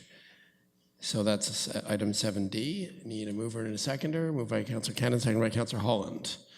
So we're in the debate section now. Who would like to comment, or you can ask more questions if you like. Councillor Neal. Thank you. I brought this up I believe at the public meeting, which I want to say the public meeting at Princess Street United was very, very well received. I think it answered a lot of questions. My concern, but I don't want unintended consequences of this, but as we push farther north, and Jenkins and Alfred and Frontenac Street have those restrictions that I think are going to be necessary. Right now, there is parking on the Memorial Center site, which is a very good thing for old-timers hockey and swimmers in the summer, but that may be the next pinch point where people start to park and commute from there to their workplaces. Do you foresee any kind of remedy for that when it inevitably comes? Through you, Mr. Chair, that is a concern where off-street parking lots that do not have any restrictions in place become a place that parkers go to. We've spoken about this with the parks and arenas staff to discuss those concerns, and we'll monitor for it. We have this issue in a number of locations around the city now. In park locations, Artillery Park Aquatic Center is an example of it, where it provides free parking for users of the site, but is accessible to others that want to go in there. Our parking enforcement group supports sort of the management of that based on the concerns that are raised by the staff of those areas and those sites. And we enforce that through a variety of means, both with sort of a proactive presence, but also responding to complaints. But in the absence of a payment or a permit, there will likely be those that seek some free parking in those areas. So we monitor and enforce for that. Thank you. Because I would hate to see a problem that leads to any kind of metered parking, because we're trying to keep those recreational centers like Artillery Park, like Memorial Center, accessible to everybody. But you may have to come back with a recommendation for some kind of time control, 3-hour limit or something like that if it becomes a problem.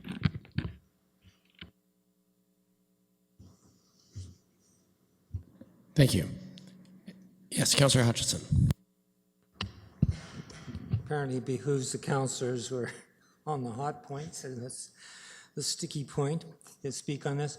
I just want to thank staff, first of all, for the incredible amount of work they did and their accessibility to the public.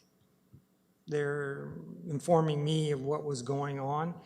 And as they said, they put more work in here, I guess, and even in the areas, some other areas where it certainly was a hot point in the Sydenham area at one point. However, my conclusion I've come to is that given the parking issues that need to be addressed in the south of, just in the ordinance area and along York Street, where it's really getting to be a bit much, and some other areas around Providence Manor, and the two are not that far apart, so they tend to flow into each other. that this is probably the best solution currently available. Maybe we'll tweak it, maybe we'll adjust it. I'm a bit concerned about overflow onto Patrick and up towards the fruit belt. And if it gets that far, but it's not that far away. That's my observation. It's in front of my house, and I'm a Cherry in York, right? So quite often in the last, say, 5 years or so. So when I talk to someone, I'm just saying this to go committee members understand just what this is like. I'm talking to someone on Chestnut Street about it. They wonder, why am I included in this? Because they're not experiencing it now. But, you know, Chestnut Street is one very short block away from where I live, right? So we'll see. I especially want to thank staff for lowering the rates, which were a matter of contention, and coming up with especially the $12 charge for those without driveways. There is quite a few houses, I think you've got stats in here actually, 26% or something, without driveways. It's quite large, larger than you would even warrant to guess at, where people are moving their cars around in order to be able to have a car at all. They're getting up at 7:30 in the morning and racing out, getting their car and parking it on their street so that the commuters can't take the space. That's crazy stuff. And I think we'll be looking at Rideau Crest and that and seeing if it can be utilized more efficiently and stuff like that eventually. At least I think that we will be driven to that. So anyway, I think the $12 is really good. Ms. Kidd said, Ms. Kidd said, you know, you have to have a price to make the resource have a value for everybody. And one of those things was the $12 works out to like 55 cents a day. That's probably, you know, we have to administer this, we have to enforce it.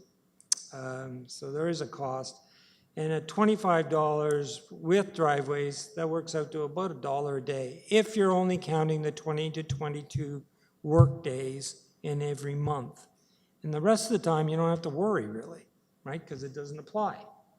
So I just hope this works. It's well planned. It probably should work. There'll be some complaints. Hopefully, with all the info we've got here, we can answer it. So anyway, thank you for a good job. And we'll just have to see how it goes. And I encourage people to vote for this. Thanks. Thank you, Councillor. Any other members? We're going to go around the first round first. We'll come back to you. Any other councillors? I'd like to say something, Mr. Vice Chair, as a councillor for Sydenham. I recognize you. Thank you. The question is about the $12 residential permit for no driveways. Does that also apply to areas A and B? Yes, the change in fees would apply across all of the on-street permit parking areas, so areas A and B would also be eligible for these fees. So, and I know you spoke on the limit of 3 per multi-residential unit. In the event that thousands of post-secondary students start applying for these permits, we may see streets that had been emptied by the restrictions coming in, like Earl Street, for example. We may see a much greater uptake in residential permits in those areas, and I assume if the uptake is higher than expected, we have flexibility to look at further tweaking of the residential permit. I'm aware that many of those students might have to pay the $25 fee because there might be parking available in their units. So I take it I guess my question should be, you were aware of this possibility when you implemented restrictions in area B recently, and this recommendation takes those areas into account, and the analysis took that into account. Yes, so the pricing analysis and the change in fees considered these 4 areas, so A, B, C, and F. And we looked at the ratio of properties that existed with without a driveway or without on-site parking. Area C, as Councillor Hutchinson noted, was had a large number, but Area B did as well.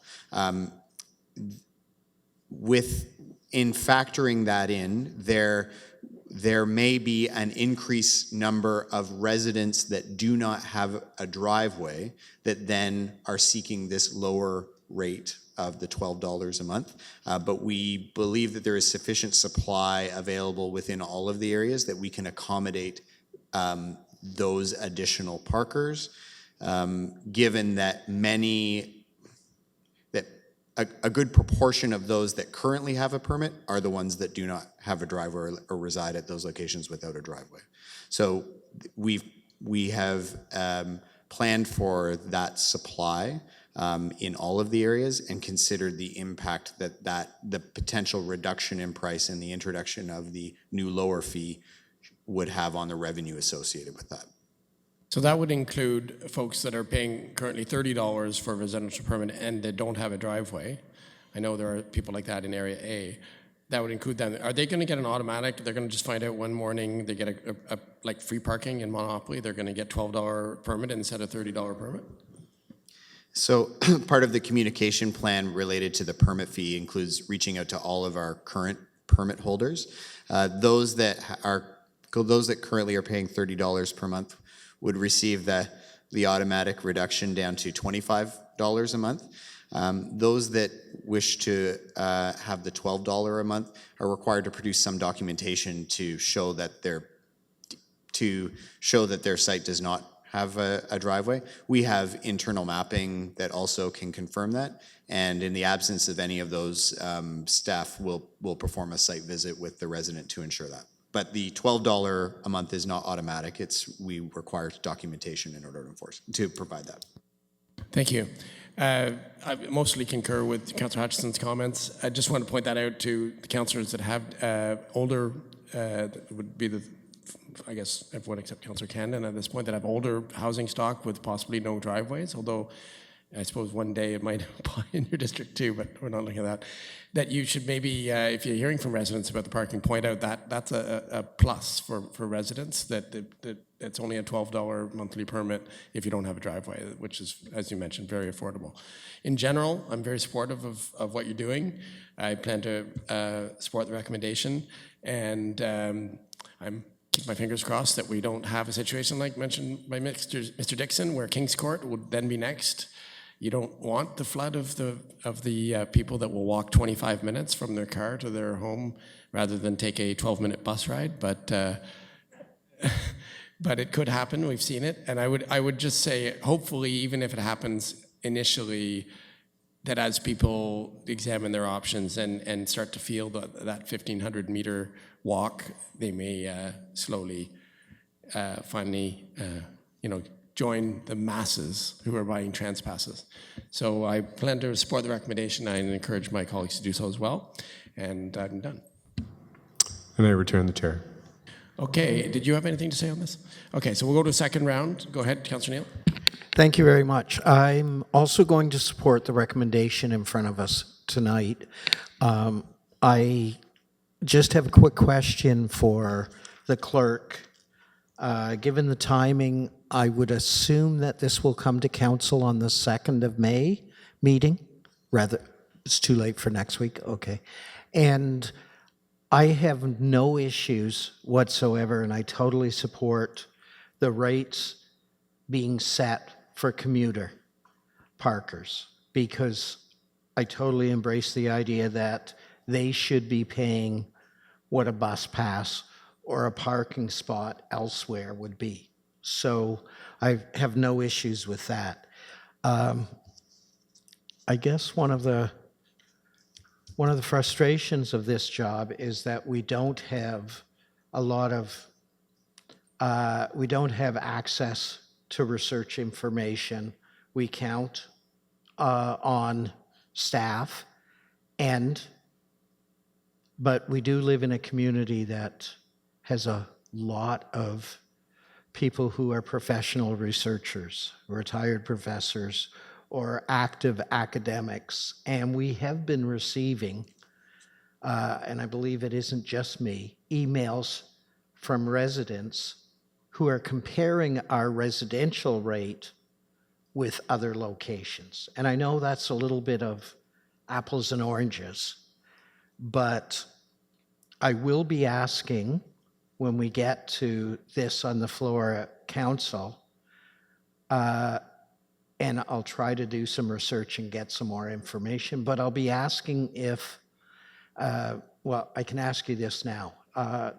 The monthly rate, is that accommodated through a credit card, just like transit, a credit card monthly withdrawal? Or is it a yearly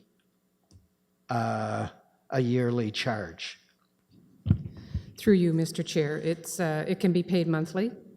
If it's convenient for residents, they can pay for a series of months at one time or a full 12, and their permit can be renewed online. So it's a fairly simple transaction. Okay. Would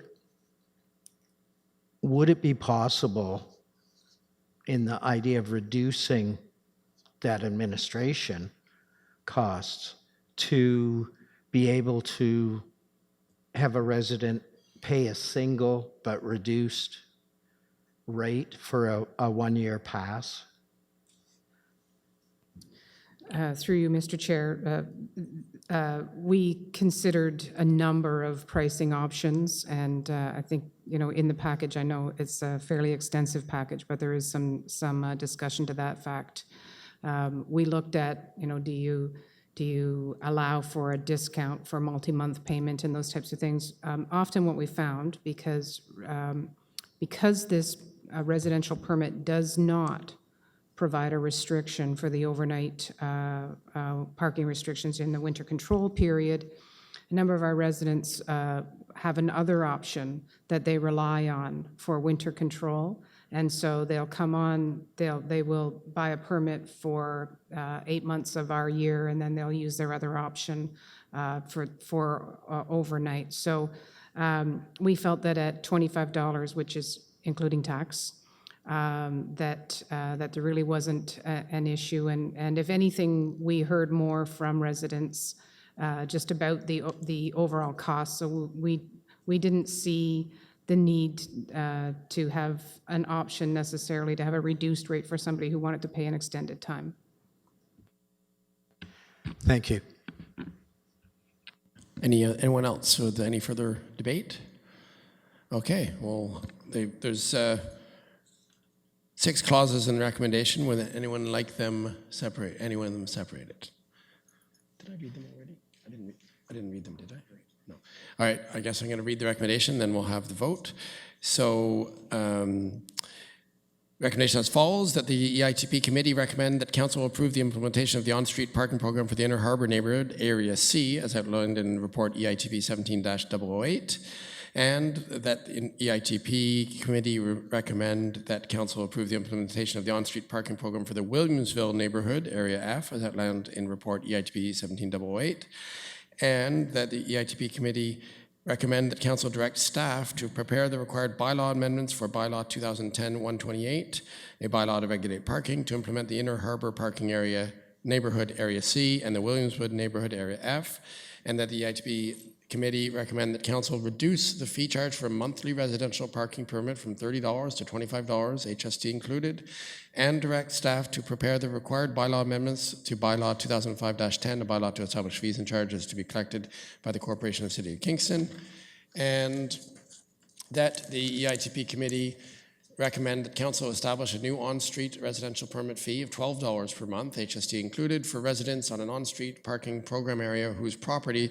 does not have on-site parking, and direct staff to prepare the required bylaw amendments to bylaw 2005-10, a bylaw to establish fees and charges to be collected by the Corporation of the City of Kingston, and that the EITP committee recommend that council provide delegated authority to staff to enter into a group parking permit agreement with Providence Manor to meet their specific needs in a fee structure similar to other group permit arrangements. All those in favor? And that carries unanimously. Thanks again to staff for all the hard work and for sticking around to the end. It is now 8:23, and I'm looking for a motion to adjourn. By Councillor Cannon, second by Councillor Holland. All those in favor? And that carries. Thank you very much.